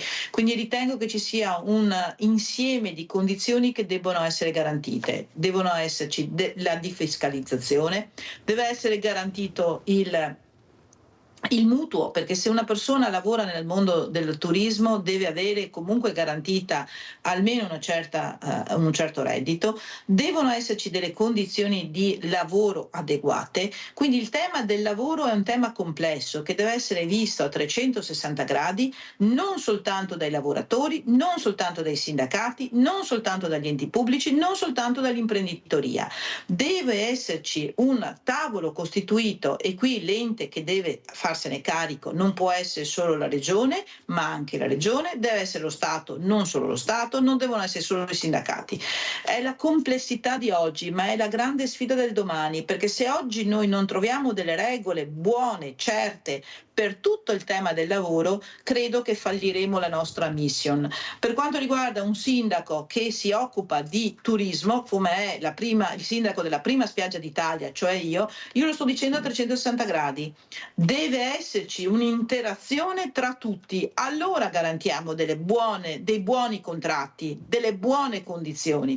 Ovvio che i miei imprenditori quando vengono in comune dico sì, volete costruire una nuova piscina, pensate anche agli alloggi per i dipendenti, non è solo la piscina o la piazzola, perché noi siamo sindaca, liberi. brava. Bisogna ragionare in maniera diversa perché i numeri che abbiamo sono numeri che dovrebbero far riflettere. Non è possibile che noi sentiamo degli appartamenti sfitti in numeri incredibili perché non si riesce a metterli a posto, perché non si affittano, perché si ha paura. Sindaco Crosato, dobbiamo anche sfatare, dobbiamo far capire che non ci sono solo delinquenti e ladri e stupratori in giro, ci sono anche delle brave persone che lavorano. Pensate che io ho avuto un'associazione che aiuta i senza tetto, loro hanno persone che di giorno lavorano e di notte di Verona questa associazione, anche Medici per la Pace, ho avuto proprio l'altro giorno, vanno a portare le coperte perché vivono sulla strada, non riescono a trovare un appartamento ed è gente che lavora. Cosa pensa sindaco? Anche qua gli imprenditori dovrebbero ragionare in maniera diversa, qualche Picasso in meno magari qualcuno non farebbe male, penso. Prego. Sì, assolutamente, dobbiamo e devono pensare che i propri dipendenti, se stanno bene, poi lavorano meglio, stanno con maggiore presenza. In comune molto spesso in questi anni vengono anche gli imprenditori perché non hanno più dipendenti, non ci sono più dipendenti, se li rubano gli una con gli altri e quindi c'è una grande ricerca di dipendenti, soprattutto magari verso le altre regioni o addirittura verso le altre nazioni, ricercano molto spesso proprio tecnici e quindi gli dico l'importanza di dare dei servizi, l'importanza di dare un posto decoroso dove far crescere la propria famiglia in maniera organica. Ma ha visto, sindaco, anche qua nel nostro territorio cosa abbiamo trovato nel mondo dell'agricoltura, come vivevano queste persone? Ma non so se lei ha visto, io ho visto, cioè, ma è una cosa inaudita e pazzesca. È pazzesca nel 2025, nonostante tutto quello che si dice, trovare ancora, poverette, queste persone, queste creature che lavorano in quella maniera. Ma ci rendiamo conto di che gente abbiamo ancora in giro che nonostante, perché non possono dire che non sanno, ma come fai a farli vivere in quella maniera là? Ma come fai a farli vivere in quella maniera là? E poi si lamentano se diventano ladri o qualcos'altro. Prego sindaco, scusi, ma guarda, veramente sono indignata e non è possibile, non è possibile. Il rispetto della persona umana di qualsiasi colore, di qualsiasi provenienza è la prima cosa che dobbiamo avere. Anzi, ringrazio e saluto Papa Francesco. Papa, faccela, mi raccomando, vieni fuori da quell'ospedale che abbiamo bisogno anche di te. Prego Crosato. Sì, assolutamente, io conosco bene il settore dell'agricoltura perché i miei erano agricoltori e quindi ho sempre una grande attenzione verso quel settore e purtroppo anche per quanto riguarda le operazioni dove c'è più manodopera, il nostro è ricco di vigneti, il nostro territorio, quindi le varie potature, c'è l'utilizzo di questi lavoratori. La cosa più triste che vedo è che molto spesso sono gli stessi, stranieri che sfruttano a loro volta stranieri e quindi andiamo a fare i controlli. Io l'ho fatti quando chiedono la residenza, mando i vigili, vado certe volte assieme e vediamo delle situazioni, non diamo la residenza e la segnaliamo quelle situazioni di degrado. Questo dobbiamo fare, è quello che possiamo fare e andiamo avanti. Poi da lì partono indagini. Ce n'è stata anche nel nostro territorio a Cessalto 1 anno e mezzo fa, c'è stata un'indagine volta al caporalato e andiamo avanti, insomma. Sindaco Onesto, lei è anche avvocato, cosa pensa? Il non rispetto, perché veramente sono situazioni di un degrado tale che fanno rabbrividire. Non posso dire che non abbiamo le risorse per aiutarli, abbiamo i banchi alimentari, possiamo vestirli perché abbiamo tanta di quella, anzi non portate più roba da vestire, mi raccomando, almeno da me, ecco, perché io la devo dare, non la devo buttare, è anche roba bella, per carità, però capisce che c'è qualcosa che non va, perché poi io li vedo, perché veramente bisogna riflettere anche chi hai di fronte. Prego sindaco Onesto. Beh, lei sta dicendo delle cose assolutamente di pregio, per cui bisogna cercare di strutturare questi aiuti, perché molto spesso io mi rendo conto che c'è una grande generosità diffusa, la nostra gente è buona gente, generosa proprio, come stavo dicendo poc'anzi. Molto spesso l'aiuto, non essendo strutturato, fa fatica ad essere incisivo e dopodiché deve essere verificato anche chi viene in Italia e si comporta bene, cerca un lavoro, deve trovare delle aiuti, anche perché abbiamo bisogno di persone che lavorino, no? Quindi è un modo per aiutare le persone in difficoltà, ma è anche un modo per far mandare avanti le nostre attività, i nostri commerci, le nostre aziende, no? Come italiani. Il problema è che molto spesso ci sono delle persone che vivono ai margini, che non sanno dove andare a chiedere aiuto e non sempre ci sono le associazioni che danno una mano. Eppure c'è una grande ricchezza di disponibilità, ricchezza. Quindi io credo che dovrebbe essere veramente, non so se si sente bene. Sì, bene sindaco. Comunque dovrebbe esserci... No, la sentivo bene io. Allora, in attesa che mettiamo a posto, sentiamo la nostra cara Giulia da Venezia. Ciao Giulia cara, come stai? Ciao Mirella, no ancora tanto bene, sto facendo ancora, saluto anche i tuoi ospiti che hai là, sto facendo ancora le terapie Mirella, ho l'osteoporosi Mirella, mi fratturo senza cadere Mirella. Sì. E allora volevo dire Mirella, sì, anch'io dico che se si trattano bene queste persone, Mirella, renderebbero anche di più, perché non capisco perché siano così disumani quelli che li hanno là a lavoro e non li trattano bene. E dopo, Mirella, anch'io, come hai detto tu, a Papa Francesco, che venga fuori da là, che abbiamo tanto bisogno di lui. Perché, Mirella, volevo dire una cosa che ha detto Papa Francesco e se avessero ascoltato Papa Francesco non saremmo ridotti così, perché Mirella, lui solo ha detto che la NATO era andato ad abbagliare alle porte della Russia, ed è vero, Mirella. Se ti mettono i missili davanti alla tua porta, cosa dici? Sì, venite più avanti che io sono contento. E solo il Papa Francesco, Mirella, l'ha detto, e non l'hanno ascoltato. E tutti quei morti che sono stati fatti ce l'hanno sulla coscienza l'Europa e quelli che non hanno ascoltato Papa Francesco, perché Mirella, là c'era un grande interesse. E allora io dico forza Papa Francesco, prego sempre per lui, speriamo che ce la faccia e che ascoltino almeno adesso quello che dirà Papa Francesco. Ti ringrazio, Mirella, vi saluto tutti, vi auguro una buona giornata. Ciao Mirella. E noi ricambiamo un grande abbraccio, Giulia, dai che ce la fai, sei una guerriera numero 1, ecco, grazie anche della telefonata. Allora, Sindaco Crosato, quello che però traspare è che purtroppo voi sindaci siete ascoltati poco, eppure abbiamo onorevoli senatori anche del territorio che si confrontano, anzi dovrebbero confrontarvi con voi, però io più di qualche sindaco mi ha detto Mirella, io non li sento mai, cerco anche di chiamarli qualche volta, ma non è che si facciano ascoltare molto. Eppure sono persone che sono state elette anche dal nostro territorio e dovrebbero ascoltare, sono pagati anche da noi, cioè queste grandi cifre che arrivano a fine mese sono anche soldi nostri. Possibile che non si rendano conto del bisogno che hanno i sindaci del territorio, che sono gli unici rimasti, perché prima si parlava di province che possono essere importanti, certo, ma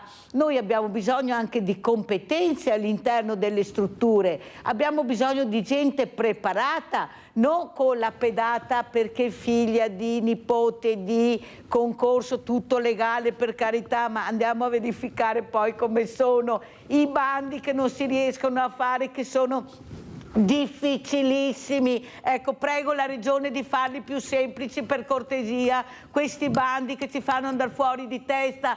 Capisce il sindaco che qualcuno mette davanti la burocrazia così risolve il problema, ma chi è che fa la burocrazia? Mi sembra che non siamo di sicuro noi, neanche voi. C'è qualcuno che cavalca questa storia. Prego, sindaco Crosato.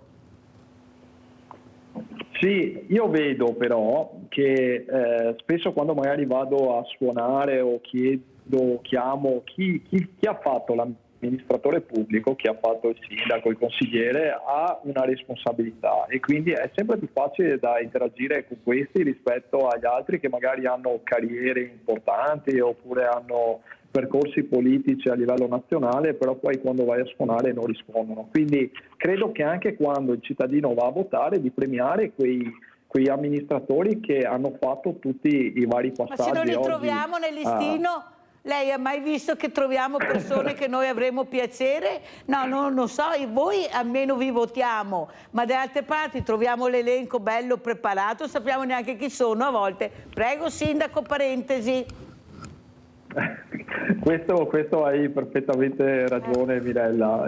Dovremmo andare a fare anche indicazioni a livello del partito e cercare di pressare di più ognuno al suo partito. Però anche ascoltando le tue trasmissioni, insomma, c'è l'avvocato Nesto che praticamente è un esempio, è un amministratore preparato che ha fatto il suo percorso e magari avrà la fortuna di andare in altre posizioni al Parlamento e quant'altro, e sarà un referente, sono sicuro che sarà un referente magari rispetto ad altri che vengono calati dall'alto e non si sa perché poi sono a quel livello. Quindi anche ai cittadini dico di premiare. Io sono un piccolissimo sindaco e finirò qui la mia attività, diciamo, sociale, però ci sono altri sindaci che meritano di andare avanti, meritano di avere dei percorsi importanti e saranno dei riferimenti per Guardi, tutti Sindaco, noi. se lei mi fa un elenco di sindaci bravi,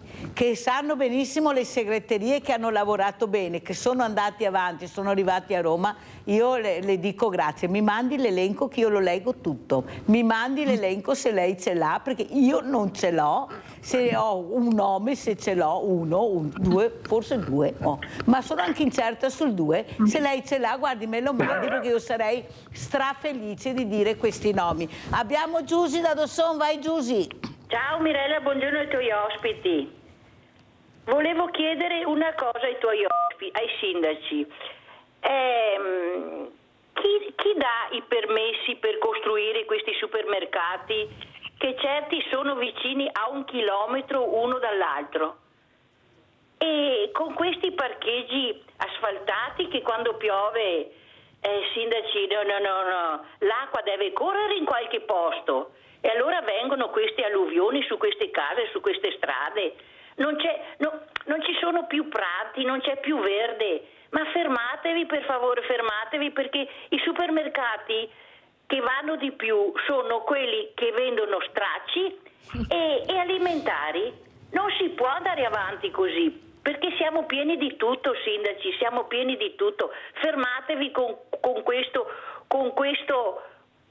discorso di asfaltare, di fare tutte queste case, questi appartamenti, ma fateli giusti, non approfittate di questo verde che è l'ultimo che abbiamo, perché si attaccano tutti fra case e ospedali e supermercati e tutto. Fermatevi per favore, lasciateci il verde, grazie. Abbiamo sentito anche Giusy, adesso sentiremo cosa dice la sindaca Roberta Nesto, però penso che abbia fatto piacere le parole del sindaco Crosato. Vada avanti un sindaco di Forza Italia che dice, una rappresentante di Fratelli d'Italia, come sindaco, come persona, abbiamo bisogno di persone come lei. Prego, sindaca Nesto.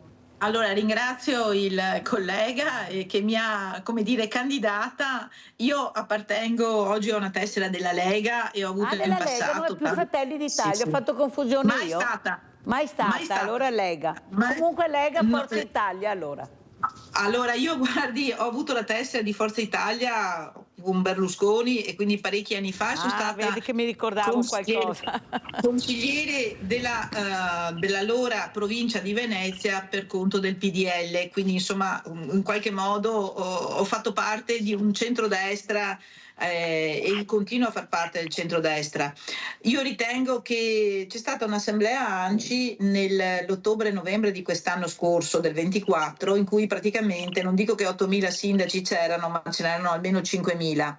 E c'è stato un momento in cui un collega ha detto, parlando appunto all'assemblea dei comuni italiani dell'ANCI, che per entrare in Parlamento dovrebbe esserci un prerequisito, cioè quello di aver fatto almeno un giorno di consiglio comunale. E devo dire che c'è stata un applauso che veramente... Lo faccio anch'io qui a nome di Sveglia Veneti.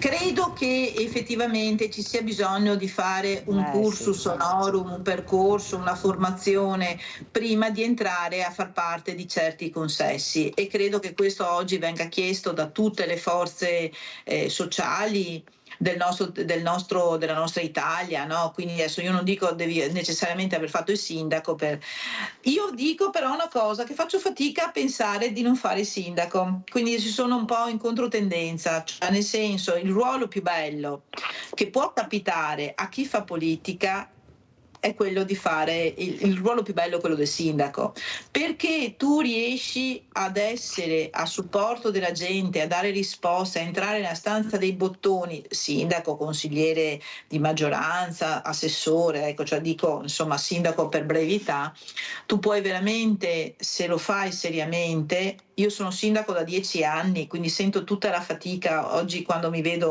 qua allo specchio e anche in diretta TV vedo le occhiaie, vedo i pensieri, vedo i 10 anni che sono passati, però ancora l'entusiasmo del primo giorno.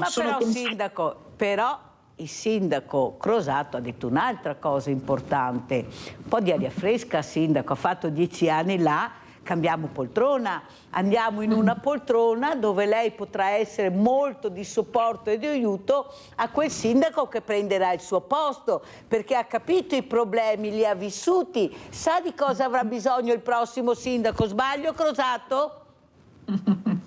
Sì, ma concordo, tante volte è più facile anche chiedere poi se hai persone che hanno vissuto le tue stesse difficoltà prima, perché poi le difficoltà sono sempre quelle, cioè per ogni comune, quindi è un percorso. Ma allora, Sindaco, scusate, voi siete rappresentanti di due partiti importanti che sono al governo.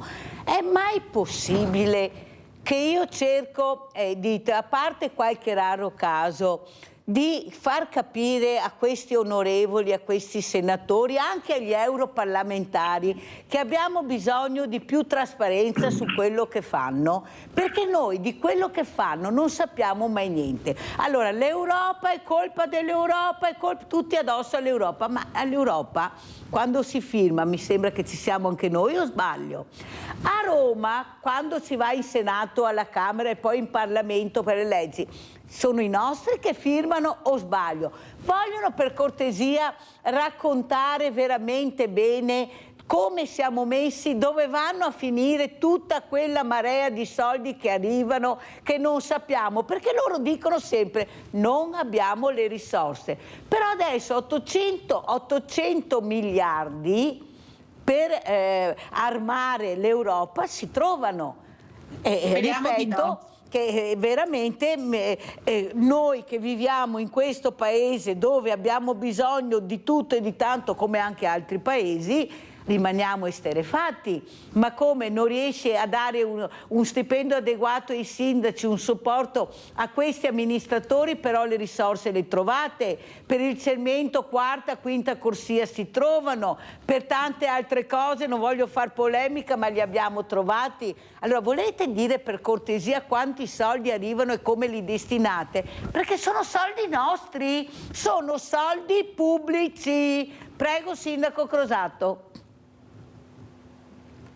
Sì, è che è molto più facile venire ai consigli comunali e seguire i consigli comunali e seguire i nostri bilanci e magari come stamattina quando vado a prendere il caffè al bar qua in centro la gente mi ferma e mi chiede tutte le varie problematiche, mi chiede le domande perché ho fatto questa scelta rispetto a un'altra, mentre a livello romano è molto più difficile. Però anche lì ci sono dei bravi parlamentari che ti danno risposte, che comunque riesci a interloquire e avere risposte. Purtroppo è tutto molto distante. Allora, mi dica una domanda che ha fatto, Sindaco, e che risposta ha ricevuto in base al problema che aveva. L'ultima richiesta che ha fatto il Sindaco Crosato. Io ho chiesto a un parlamentare di avere delle indicazioni sul PNRR, sulla rendicontazione del PNRR, che non ci fa neanche dormire la notte, perché la certezza poi di non avere quei soldi che ci hanno promesso e indicato non mi fa dormire la notte, perché abbiamo lavori importanti, abbiamo speso quasi 5 milioni di euro per il mio piccolo comune del PNRR e quindi avere certezza che quei soldi ritornino tutti sulle case del comune, diciamo che è la cosa che non mi fa dormire di notte. Avete capito? È una delle tante. E a Giusi che dice attenzione coi supermercati, come sindaco cosa risponde? Io rispondo alla signora Giusi che se viene qualcuno a creare un supermercato a Sessalto gli spalanco le porte, perché purtroppo in questo momento non abbiamo supermercati ed è colpa del fatto che abbiamo fatto centri commerciali dappertutto e quindi praticamente aprire adesso un piccolo centro, un supermercato, comunque un punto vendita alimentare a Sessalto diventa non economicamente sostenibile per qualsiasi catena alimentare, quindi ha perfettamente ragione con la signora Giusi, bisogna fare una pianificazione, ma certo non può farla il comune di Sessalto, la pianificazione doveva essere fatta minimo a livello provinciale, però purtroppo sappiamo come sono prese le province, doveva essere fatta a livello regionale, andare a definire effettivamente dove dare i permessi, è inutile fare 7 centri commerciali in comuni qui vicini ai miei grossi, e quindi spostare completamente l'asset del consumo. E avete capito che riusciamo a capire? Bravo sindaco che sta spiegando, capite l'importanza di averli che dicono i problemi come sono e cosa non va e cosa vorrebbero avere anche per il loro territorio, perché se lui non lo diceva noi lo sapevamo mica questa storia qua. Abbiamo Giuseppe da Villorba, poi andiamo dalla sindaca Nesto. Vai Giuseppe. Sì, pronto. Buongiorno Mirella. Buongiorno. Vi sto ascoltando. Le ultimissime notizie generali sono quelle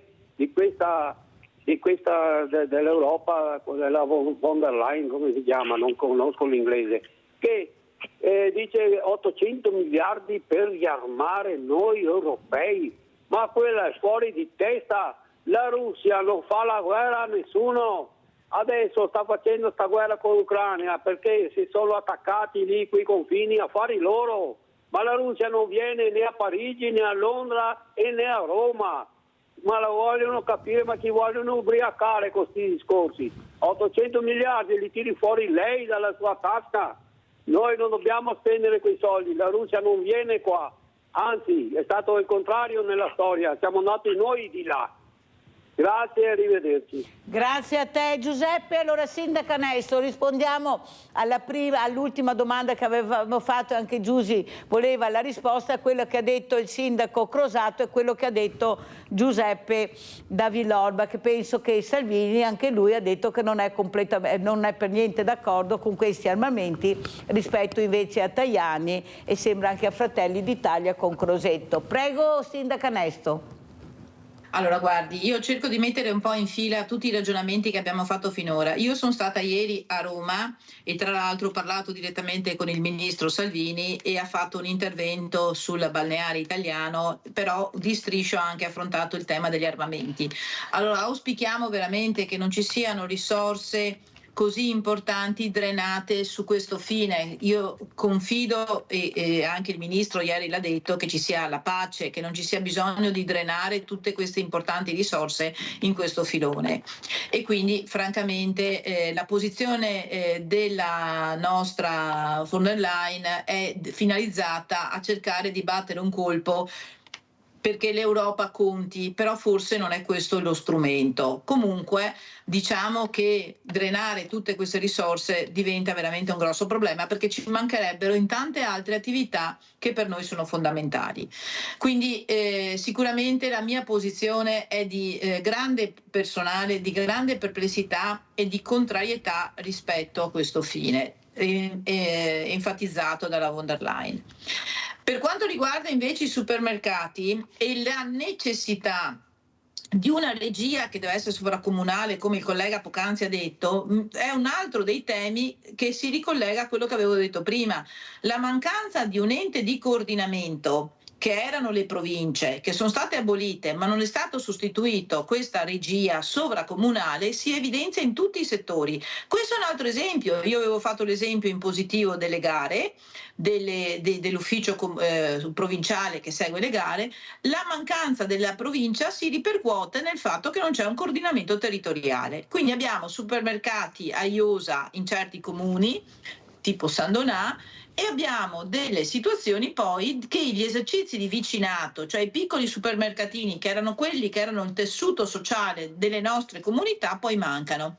A Cavallino io ho detto basta supermercati, abbiamo fatto una norma che non si può più aprire strutture di media e di grande vendita. Noi avevamo tutte strutture medie e adesso quelle che ci sono, di più no, perché questo è l'unico modo per un comune per dettare le sue politiche, che sono politiche a livello regionale, ma la regione è troppo un ente troppo alto, la visione sui territori non sempre ce l'ha corretta. Quindi anche sul discorso supermercati e cementificazione mi trovo assolutamente in linea con la signora che dice basta, però bisogna anche dire lasciamo ai sindaci che possano attivare le loro politiche, cerchiamo di coordinare i sindaci, cioè cerchiamo di fare in maniera che ci sia un ente di coordinamento tra i vari sindaci.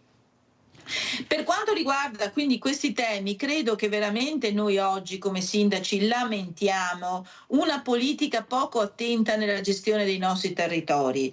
Quindi al di là che sicuramente abbiamo tanti brave persone nel nostro Parlamento, io credo che a volte siamo anche noi poco attenti nel vedere come la gestione dei soldi avviene, perché è più facile controllare, come diceva il collega prima, il bilancio comunale, come un sindaco spende i soldi, ed è più difficile controllare il bilancio nazionale. Però è ora e tempo che vadano creati degli enti che abbiano delle risorse per dare risposte ai cittadini. Inutile drenare tutto su un governo centrale. L'autonomia richiesta dal nostro presidente Zaia ha proprio questo fine, quello di garantire i LEP, di garantire i livelli di assistenza che le persone hanno, di cui hanno la necessità, cercare di dare alle regioni, in base alla situazione comunità, quello che gli serve, e credo che questo sia assolutamente una battaglia che porterebbe dei benefici per tutti. Senta Sindaco, noi abbiamo sentito a Jesolo che si stanno convertendo questi grandi alberghi in appartamenti e questo fa molto discutere su quello che sarà il futuro di questi mega complessi. A Cavallino Tre Porti com'è la situazione? Perché mi sembra che questo turista, ma anche noi, stiamo cambiando, abbiamo bisogno di verde, di natura. Questa è la richiesta, tanto è vero che molti vanno in Jugoslavia, ecco, anche perché trovano ambienti molto diversi, più naturali. Forse si comincia anche a capire che dovremmo puntare più su queste strutture, su altre strutture che riguardano più la natura e l'ambiente. Prego, Sindaca. Allora, dopo il Covid c'è stata una rivoluzione che non abbiamo ancora capito bene fino in fondo. La costa veneta per fortuna si differenzia, facciamo 35 se non 40 milioni di presenze turistiche, quindi siamo il primo distretto italiano del balneare e si differenzia per offerta turistica, cioè c'è Bibione per l'extra alberghiero e gli alberghi, c'è Caorle con il suo borgo, c'è Jesolo con l'offerta alberghiera e c'è Cavallino con l'offerta dell'open air, cioè dei campeggi e del verde. Quindi abbiamo per fortuna offerte turistiche variegate, poi se si va in giù abbiamo Rosolina che ha un'offerta ancora diversa con Chioggia.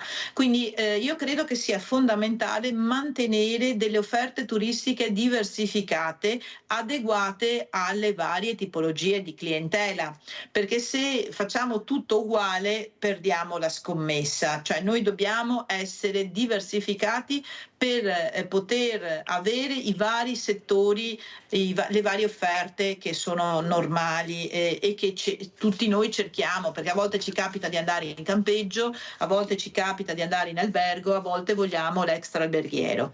Quindi dobbiamo assolutamente mantenere questa importante variegata offerta.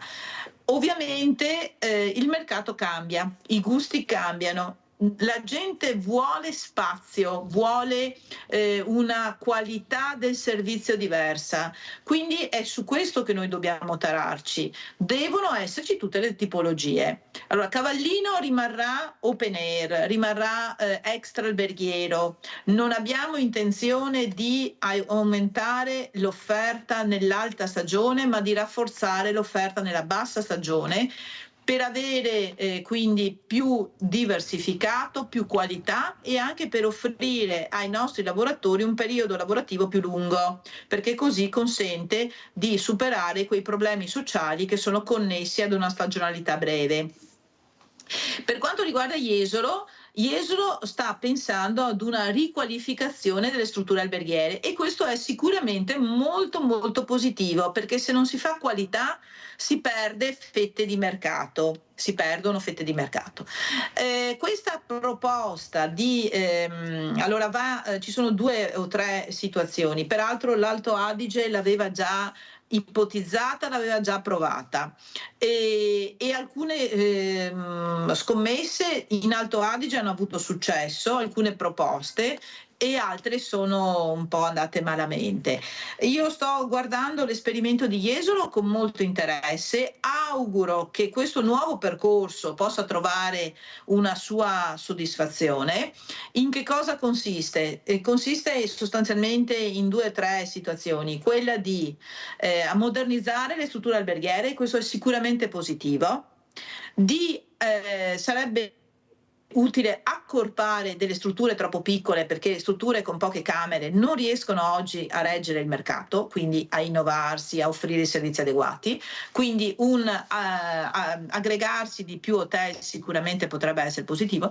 E una terza soluzione è quella di dire: quando non hai il numero di stanze adeguati, trasformi in qualcosa d'altro, che diventa sostanzialmente un'offerta extra alberghiera. E anche questo potrebbe dare soddisfazione. C'è una quarta tipologia che è il condotel, cioè praticamente quello di dire: io mi compro, trasformo in appartamento, l'appartamento lo uso parzialmente nel corso dell'anno e quando non lo uso lo metto a disposizione perché venga affittato. Anche questo potrebbe dare una soddisfazione, perché piuttosto di vedere appartamenti chiusi, sfitti, in stato di degrado, con appunto una mancanza di offerta che dopo si ripercuote anche sui servizi, io credo che vadano provate tutte le soluzioni. Bisogna stare attenti però di non stravolgere quello che è l'offerta turistica di riferimento. Molto chiara, Sindaco, devo fermarla perché ormai il tempo è tiranno e sono in scadenza, perché devo fare un'altra richiesta anche di capire con il Sindaco di Cessalto, Emanuele Crosato, invece per quanto riguarda le zone, veramente queste zone industriali che sono da rabbrividire. Noi abbiamo strade da carretti e cavalli con dei tir che passano incredibilmente su queste viette, abbiamo operai che vanno a lavoro senza, e sono operai che non hanno la possibilità di avere neppure la bicicletta, hanno dei mezzi di trasporto terribili. Io direi del car sharing, di metterli fuori dalle fabbriche, Sindaco, forse non farebbe male anche questo, metterli più in sicurezza, e soprattutto di rivedere quelle che sono le zone industriali, perché non se ne può più. Noi siamo veramente, abbiamo visto i morti anche sulle strade, è terribile. E soprattutto le porto anche quello che ha detto Gigi Pirolo, che insegna guida sicura con l'ACI. Io lo so, la sua battaglia che sta facendo anche su questo tratto di autostrada terribile, che non sanno guidare. Le autoscuole devono insegnare a guidare di più, meglio, fare più orari di scuola guida, perché è un momento drammatico. Allora, 2 quesiti, prego, Sindaco Crosato. Sì, concordo perfettamente con quello che hai detto. Noi a Cessalto abbiamo 3 zone industriali, tante volte mi sento il sindaco delle zone industriali più che dei miei cittadini, perché poi creano una marea di problemi legati proprio, come dici tu, ai cittadini che vanno a lavorare, scarico di rifiuti, insicurezza e quant'altro. Però dico, le cose che facciamo nuove, facciamole bene. Esatto. Ti faccio un esempio: il giorno 19 di febbraio è successo un incidente e proprio in una rotonda nuova, appena inaugurata da un anno, voluta fortemente, perché è proprio la rotonda che dà ingresso all'ultima zona industriale, che sarà quella più popolosa perché è quella più grande, è una cosa che ho ereditato dal passato, almeno sviluppiamola visto che era già urbanizzata. E praticamente mi ero imposto con il mio ufficio tecnico per mettere di guardrail anche dove praticamente non servivano, ma servivano. Io ero convinto di questa cosa e è successo questo incidente. Non è stato un incidente mortale, perché in quel punto dove avevo fortemente chiesto, e grazie ai tecnici che mi sono venuti dietro, sia i tecnici progettisti che quelli del comune, l'abbiamo fatto, l'abbiamo imposto alla ditta costruttrice di guardrail importanti, anche contro dei pareri di altri enti che dicevano no, in quel punto là non servono, anzi sono pericolosi perché servono poi per fare le lavorazioni, i canali e quant'altro, ci creano disagi. No, servivano, tant'è che è successo un incidente e praticamente quando sono arrivato con i vigili del fuoco fortunatamente c'era quel sovradimensionamento che ha impedito di entrare in un fossato stato molto grande e molto probabilmente ha salvato la vita a quel cittadino. Quindi dico, anche pensare alle cose nuove che facciamo. Stiamo, come hai ricordato tu, combattendo, abbiamo combattuto per avere la terza corsia a Cessalto, adesso questa è una realtà perché effettivamente la stanno costruendo, abbiamo i lavori in casa. Fortunatamente è una cosa che va avanti, facciamola bene, facciamola con tutti i crismi, quando facciamo opere pensiamole. E mettere queste biciclette all'esterno di queste fabbriche, perché non ne possiamo più di queste persone che girano con delle bici, con dei catorci, che non è ammissibile e pericolosissimi. Prego, Sindaco. Sì, anche lì però magari l'imprenditore dovrebbe pensare che quando prende un operaio che è praticamente straniero, che non ha una rete familiare, eccetera, deve aiutarlo, deve dargli dei mezzi consoni, almeno l'illuminazione, perché non possiamo fare piste ciclabili ovunque, purtroppo dico, perché stiamo andando avanti, sto facendo 2 importanti piste ciclabili a quasi costo di 2 milioni di euro verso le zone industriali e dal centro, però non ce la farò a fare piste ciclabili ovunque, quindi mettiamoli in sicurezza, diamogli un giubbettino che non costa niente, mettiamogli 4 luci su ste biciclette. Purtroppo è vero, io mando fuori i vigili a fare comunque accertamenti, perché poi le sanzioni a operai che guadagnano, come abbiamo detto prima, cifre irrisorie, veramente è ridicolo, quindi gli dico, guarda, mettetevi una mano sulla coscienza e ditegli che devono mettersi in sicurezza, che devono essere sicuri. Magari multare l'imprenditore che non mette queste sicurezze non sarebbe mica male, perché non penso che non ci sia la possibilità di prendere almeno delle biciclette che abbiano, come dice lei, no, è che io non ne posso più di vedere queste cose, capito? Perché ho il coraggio di dirlo, Sindaco, non ne posso più, perché quando tu li hai investiti è un problema, Sindaco, e questi non sanno neanche cosa vuol dire protezione sulle strade, non gliel'ha insegnato nessuno, Sindaco, questa è la verità, dobbiamo smuovere. Io la ringrazio, Sindaco Emanuele Crosato, di essere rimasto con noi, grazie Sindaco e buon lavoro, veramente un grande in bocca al lupo. Lo faccio anche al Sindaco di Cavallino Treporti, l'avvocato Roberta Nesto, sempre grazie anche a lei, e mi fa piacere che questa mattina abbia ricevuto anche i complimenti di Emanuele Crosato, perché capisce che noi abbiamo bisogno di interlocutori validi che diano risposte. Grazie. Pubblicità.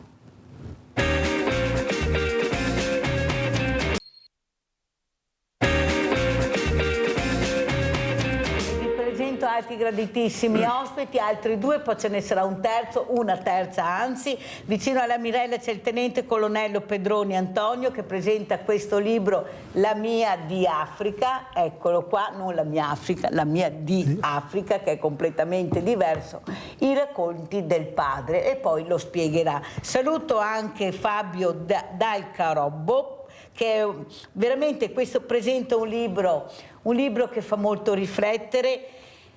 Volevo solo smettere di fumare. Poi Fabio spiegherà il perché di questo libro, perché parleremo anche molto di inclusività. Allora io partirei proprio da lei, colonnello. Allora, perché questo libro, La mia di Africa? Prego. Il motivo principale è per non dimenticare quello che mi raccontava mio padre da quando ero bambino.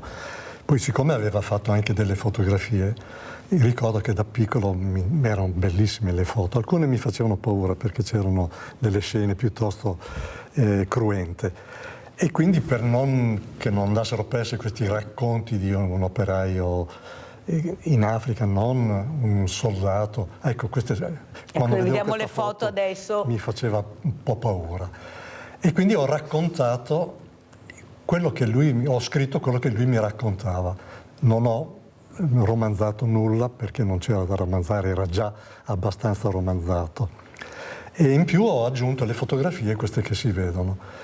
Fortunatamente dietro a molte fotografie scriveva la località e la data, per cui ecco, questa è una cosa di piacere, per cui sono riuscito a ricreare il percorso che aveva fatto lui dall'Eritrea, da Massawa, Asmara, Addis Abeba. Queste sono cose di piacere, anche quello per un ragazzo di 26 anni. Ecco, questi sono gli strumenti che utilizzavano nelle case di piacere per, un tipo violino con una corda sola. E quindi ho raccontato questi racconti. L'unica parte romanzata che non mi ha mai parlato del suo viaggio per arrivare a Napoli, da dove si imbarcavano. Quello l'ho inventato e ho scritto del mio viaggio quando mi sono arruolato e sono andato a Caserta nel 66 e c'erano ancora vagoni di legno, come usavano loro. Come usavano allora. Allora, mi ha colpito una cosa importante e volevo riflettere su questo. Certe immagini non volevo vedere, mi facevano paura. Colonnello, non le sembra che abbiamo già fatto abbastanza paura a questi bambini, a questi diversamente agili, come li chiamo io, perché la parola disabilità non mi piace, sono persone, creature più sensibili e intelligenti di quello che pensiamo, con queste guerre assurde solo per espansione del territorio, diventare più ricchi. Non le sembra che l'uomo continui con questa crudeltà? Ecco, questa frase mi faceva paura, ma quanta paura anche in questo momento stanno subendo bambini, anziani, diversamente giovani, soprattutto i fragili che non possono difendersi. Perché questa crudeltà che continua, nonostante la storia, basta leggerla, guardarla, direbbe tutta un'altra cosa. Papa Francesco lo sta dicendo, ma non lo ascolta. Addirittura qualche volta dà anche fastidio questo Papa, che parla di pace e non di guerra. Prego, colonnello. Siccome non c'è la spiegazione, perché se ci fosse sarebbe già finita, in Eritrea hanno finito di guerreggiare Etiopia e Eritrea da qualche anno, per cui dal 1936 erano ancora lì che combattevano. Voglio dire, non ha mai fine, ma perché non c'è una spiegazione? Ma lei, tenente colonnello, possibile anche che questi soldati... Io dico sempre che si può imprigionare, tu puoi far prigioniero, ma c'è modo e modo. Perché questa crudeltà? È forse l'uomo che è così, non tutti per fortuna, ma molti. Questa crudeltà che esce in una maniera incredibile, l'abbiamo vista nel giorno della memoria, ma l'abbiamo rivista nel giorno del ricordo, la vediamo continuamente con le guerre, questi soldati che sono terribili a volte verso persone che non hanno fatto niente, che sono completamente... Cos'è questa crudeltà, colonnello? È un odio viscerale, secolare, che si portano dentro da secoli, da sempre. Non è verso quella persona, è verso quella zona, quella popolazione, un odio viscerale. Questa è la spiegazione, il motivo. Sentiamo anche cosa ne pensa Fabio Dal Carobbo di questo libro che ha scritto, un altro libro, lo rivediamo, eccolo qua. Volevo solo smettere di fumare. E poi cos'è successo? Volevo solo smettere di fumare, ma poi... Prego Fabio. Allora, cara Mirella, questo libro racconta un po' la mia storia di come mi sono appassionato alla corsa tramite un corso per smettere di fumare. Io ho una carriera sportiva attuale e una carriera di fumatore. La carriera di fumatore, il massimo dello splendore è stato di 2 pacchetti al giorno. Tramite un caro amico mi ha coinvolto a un corso per smettere di fumare. Tramite questo corso mi sono appassionato alla corsa. Tramite un gruppo di amici di una palestra di Quinto si è creato questo gruppo. Ho conosciuto una carissima persona che è Cristina Geller, che ti conosce e ti saluto. Ti saluto. Ciao Cristina, un abbraccio grande. E si è creato questo progetto, si chiamava Corri Includendo, dove noi eravamo in 30 persone a spingere la carrozzina di Cristina per la mezza maratona di Treviso, convinti di essere noi a portare Cristina a raggiungere una medaglia. In realtà Cristina ci ha portato a noi 30 persone a raggiungere la medaglia dell'inclusività. Questo libro si parla di inclusione, sport, beneficenza e tramite il nostro gruppo facciamo anche tante raccolte benefiche. In sé il libro è a scopo benefico e sta camminando, sta correndo in giro anche per l'Italia, sta correndo veramente tanto. Allora, noi faremo, Fabio, invito anche Cristina se siete liberi, il 13 di aprile faremo il villaggio delle associazioni, dove ci saranno tantissime associazioni che faranno squadra per un bene comune, per una cittadinanza attiva. Perché il problema che abbiamo anche nel nostro territorio è che siamo in tante associazioni, ma non ci conosciamo neppure tra di noi. A parte quelle solite note con i campanili anche molto alti, e altre si trovano perse, si trovano un po' spaesate, eppure sono associazioni che tutti i giorni danno qualcosa al territorio, sono solidali, fanno veramente quello che pochi politici fanno, aiutano immediatamente, basta vedere i sindaci, alzano il telefono e il mondo del volontariato arriva subito senza chiedere niente. Perciò, se siete liberi, io vi inviterò il 13 aprile, questa domenica 13 aprile è stata fatta su richiesta della Presidente Giuseppina Cassaniti, che è Presidente Familiari Italiani Vittime della Strada, per far capire l'importanza anche della sicurezza. Ci saranno delle raccolte di firme per l'airbag obbligatorio ai motociclisti, perché non è possibile vedere tantissime persone che muoiono solo perché non hanno questa protezione che c'è, ma costa tanto, perciò molti non la prendono, qualcuno la prende ma non se la mette, ma siccome i numeri di morti sono talmente tanti, noi daremo questa possibilità di fare questa raccolta di firme e portare in Europa.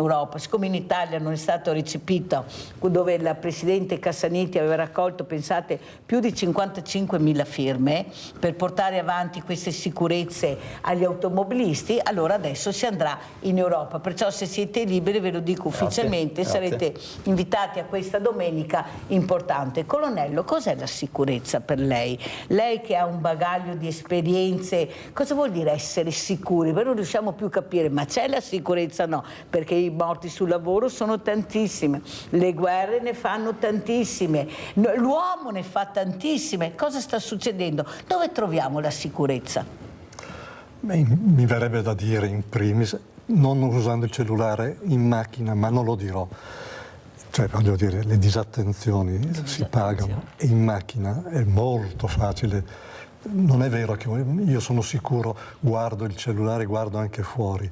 No, un attimo di disattenzione. E suo papà, quando andava invece la mia di Africa, cosa vedeva? Queste persone che non hanno niente ma hanno sempre avuto questo sorriso, questa accoglienza che noi facciamo fatica a capire cos'è l'accoglienza. Noi vediamo delle volte dei sceneggiati, dei romanzi, ma soprattutto i documentari, quando tu arrivi e come sei accolto da queste popolazioni che non hanno niente, non hanno da mangiare, eppure ti accolgono, ti danno il loro cibo, ti fanno festa. Perché siamo diventati così cattivi verso il diverso?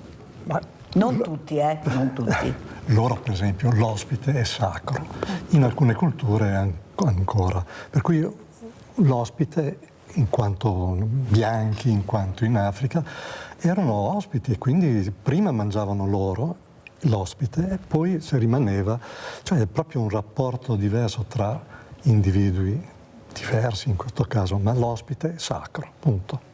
Allora, l'ospite è sacro, quello che è sacro è anche la salute, smettere di fumare, l'importanza, eppure sul pacchetto di sigarette è scritto anche molto bene, però io ho dei luminari che vengono, dicono non basta, si dovrebbe vietare, il fumo fa malissimo, qualcuno dice addirittura meglio bere un bicchiere di vino che fumare una sigaretta.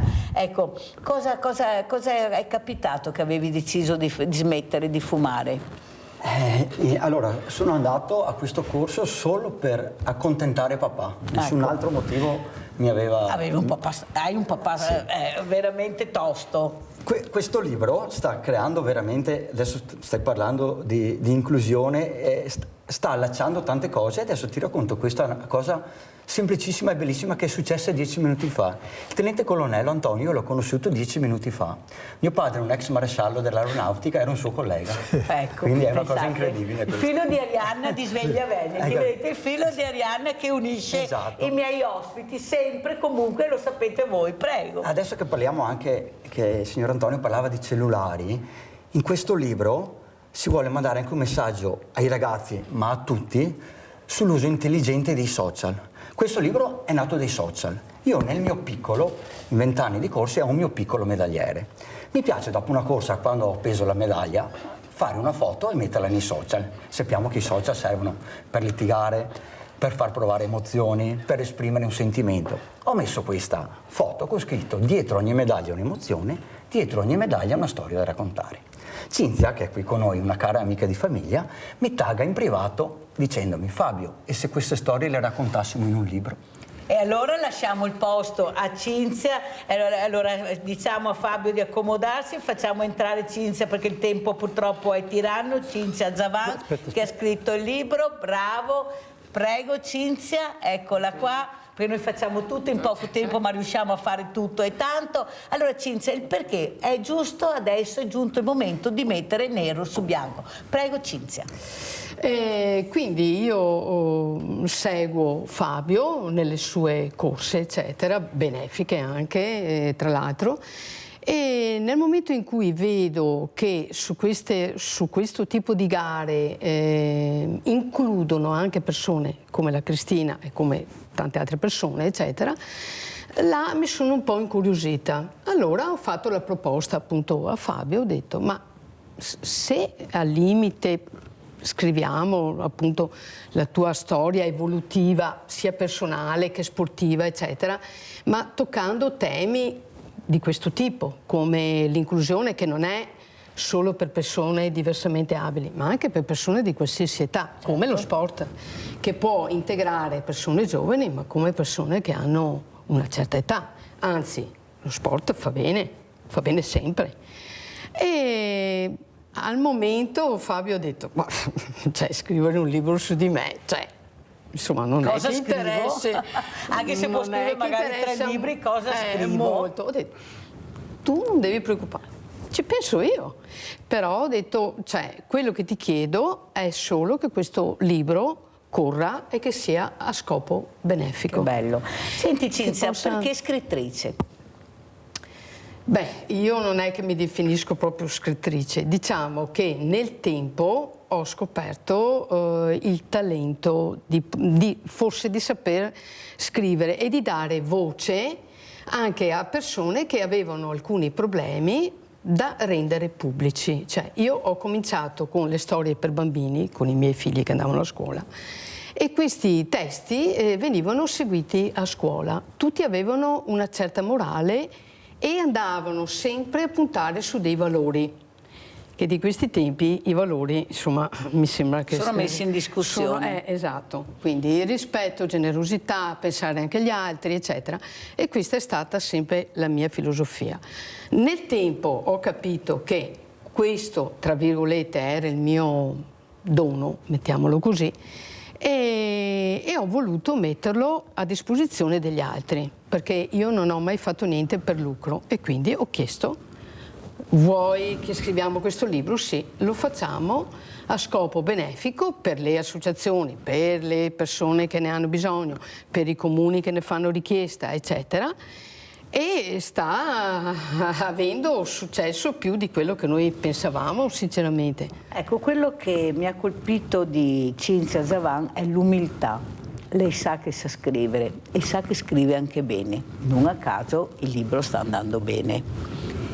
Forse l'umiltà che manca a molte persone che hanno in mano il paese. Ecco, Colonnello, questa umiltà, questa voler bene al territorio e impegnarsi per gli altri, capire le necessità che ci sono, soprattutto ecco, questi 800 miliardi per riarmarci, riarmare l'Europa. Lei come la vede?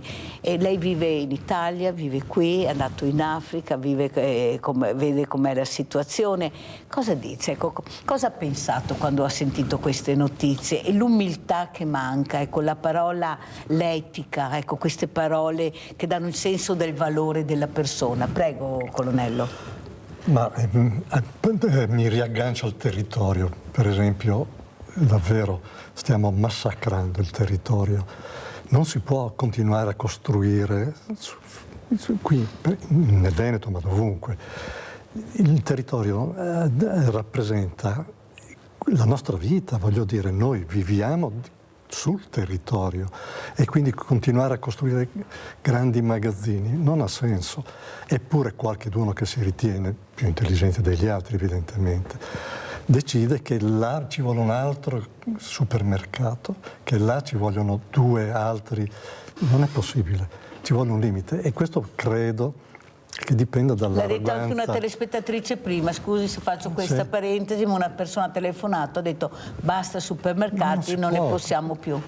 No, voglio dire che evidentemente chi decide è arrogante al punto da decidere senza considerare questi valori qua. Però vede, colonnello, noi avevamo anche il sindaco di Cessalto che ha detto, ad esempio, nel mio territorio non ho un supermercato, è la pianificazione che manca. Ecco, tu hai tanto e io non ho niente. E anche a casa non si sanno queste cose. Se io non invito questi sindaci che hanno la forza e anche la forza di parlare, di dire come stanno le cose, cioè a Cessalto, una delle più grandi zone industriali che abbiamo, non c'è un supermercato.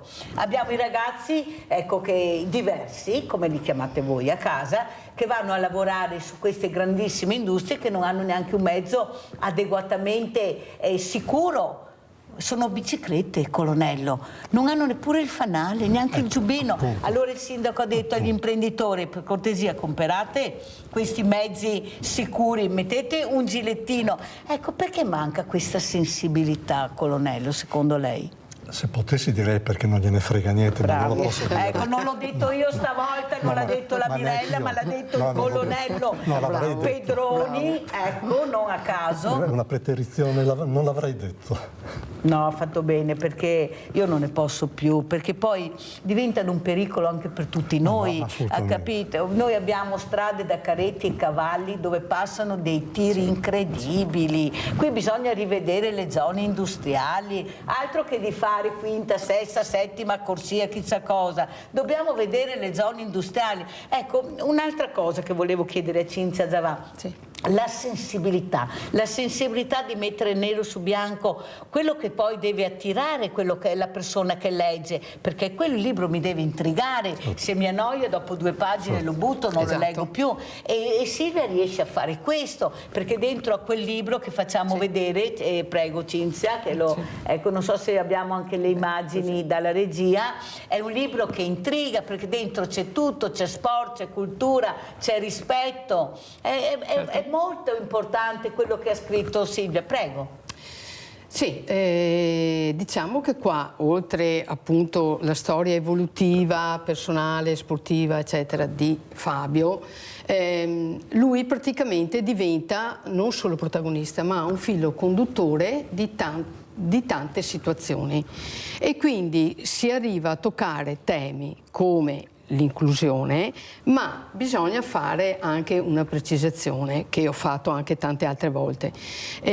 Noi di solito, quando si vedono persone appunto diversamente abili, cioè si prova al massimo la pena e si pensa che siano solo quelle persone che magari sono così, magari dalla nascita, eccetera. E io invece ho sempre precisato, guardate che è una cosa che può succedere, e quindi anche noi ad un certo punto potremo essere come loro e avremo piacere di avere un gruppo che ci sostiene, un gruppo che ci mette magari insieme a fare sport, eccetera, che ci porta fuori, perché il gruppo di Fabio non è che si limita solo a un discorso sportivo, loro sono un gruppo, una famiglia anche fuori. Quindi includono anche queste persone, e queste persone che hanno avuto, tra virgolette, la fortuna di entrarci, dicono di sentirsi, come si può dire, appagate, cioè di non pensare neanche più alla loro situazione. Non è forse, Cinzia, che non si sentono più sole, che hanno il gruppo? È quello? Soprattutto, cioè infatti, non sono più solo, non sono diversamente agile, sono una persona che vive la quotidianità. Infatti qua dentro, per esempio, la Cristina su una gara dice mi sento leggera e mi sento uguale a loro, anche se non ho, diciamo, la motricità sulle gambe, però sono con loro e sto correndo con loro.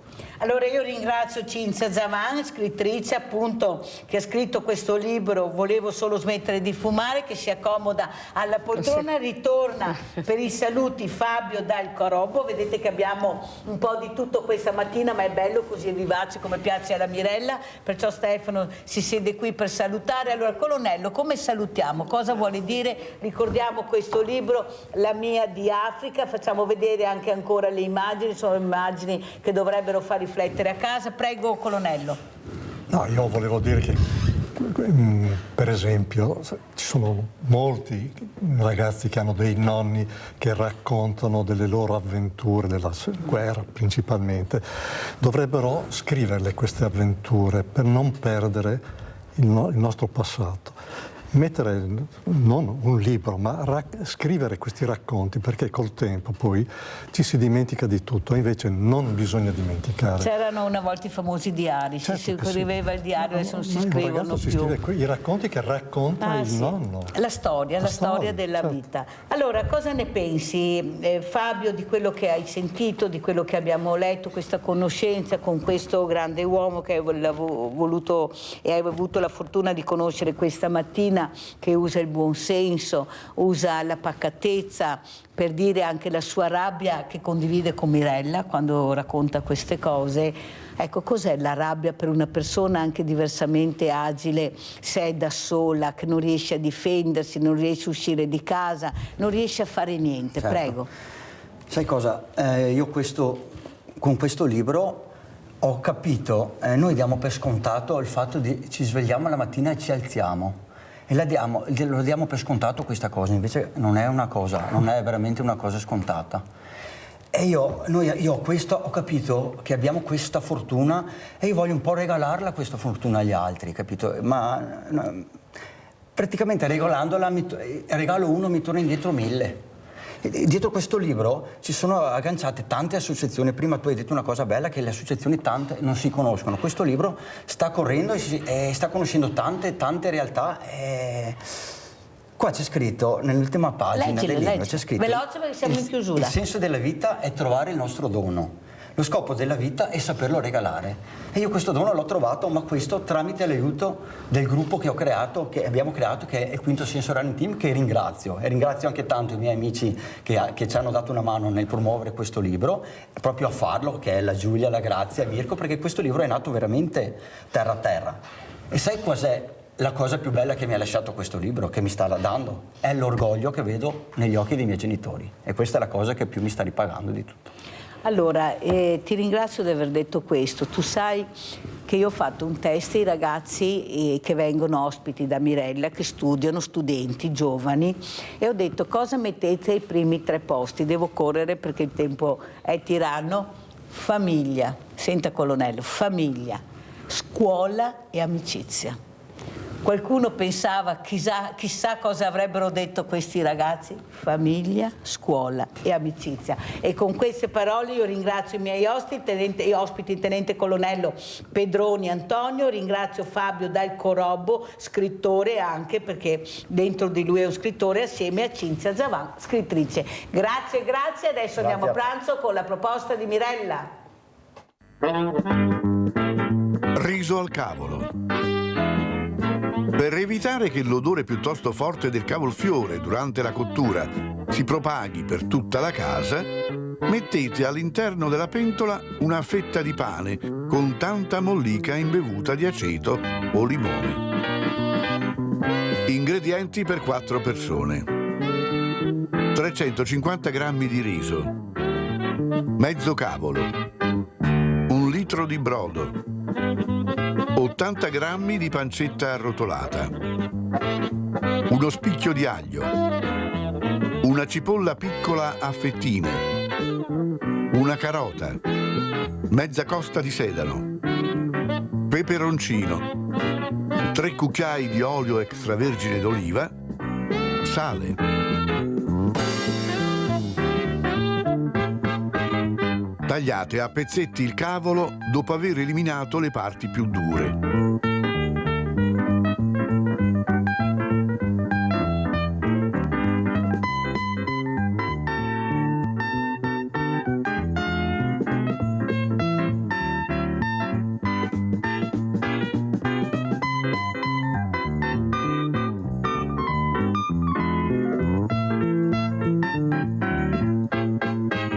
Tagliate la pancetta a dadini.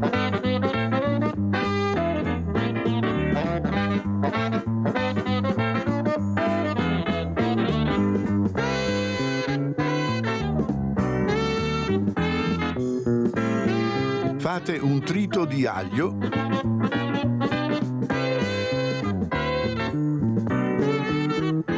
cipolla,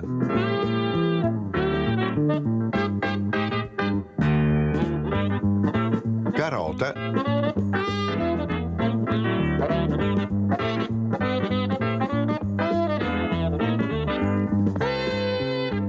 e sedano.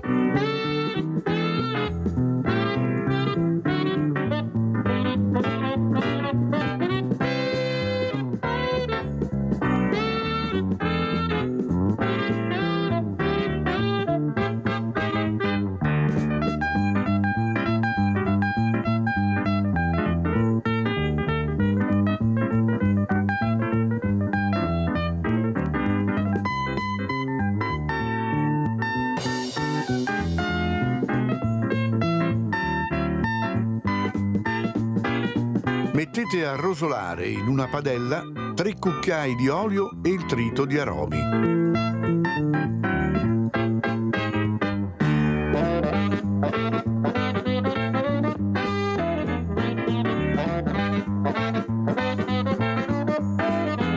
Aggiungete il cavolo e fatelo insaporire.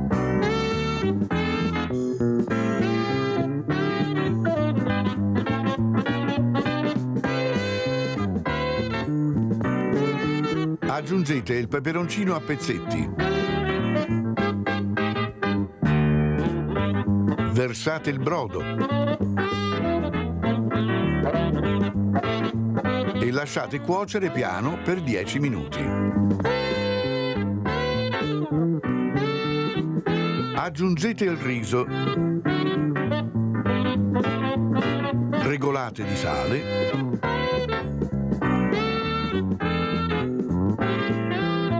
e continuate la cottura. Il riso deve essere al dente.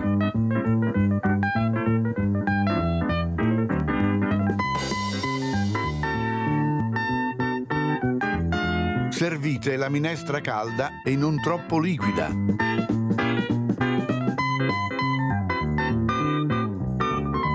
E buon appetito!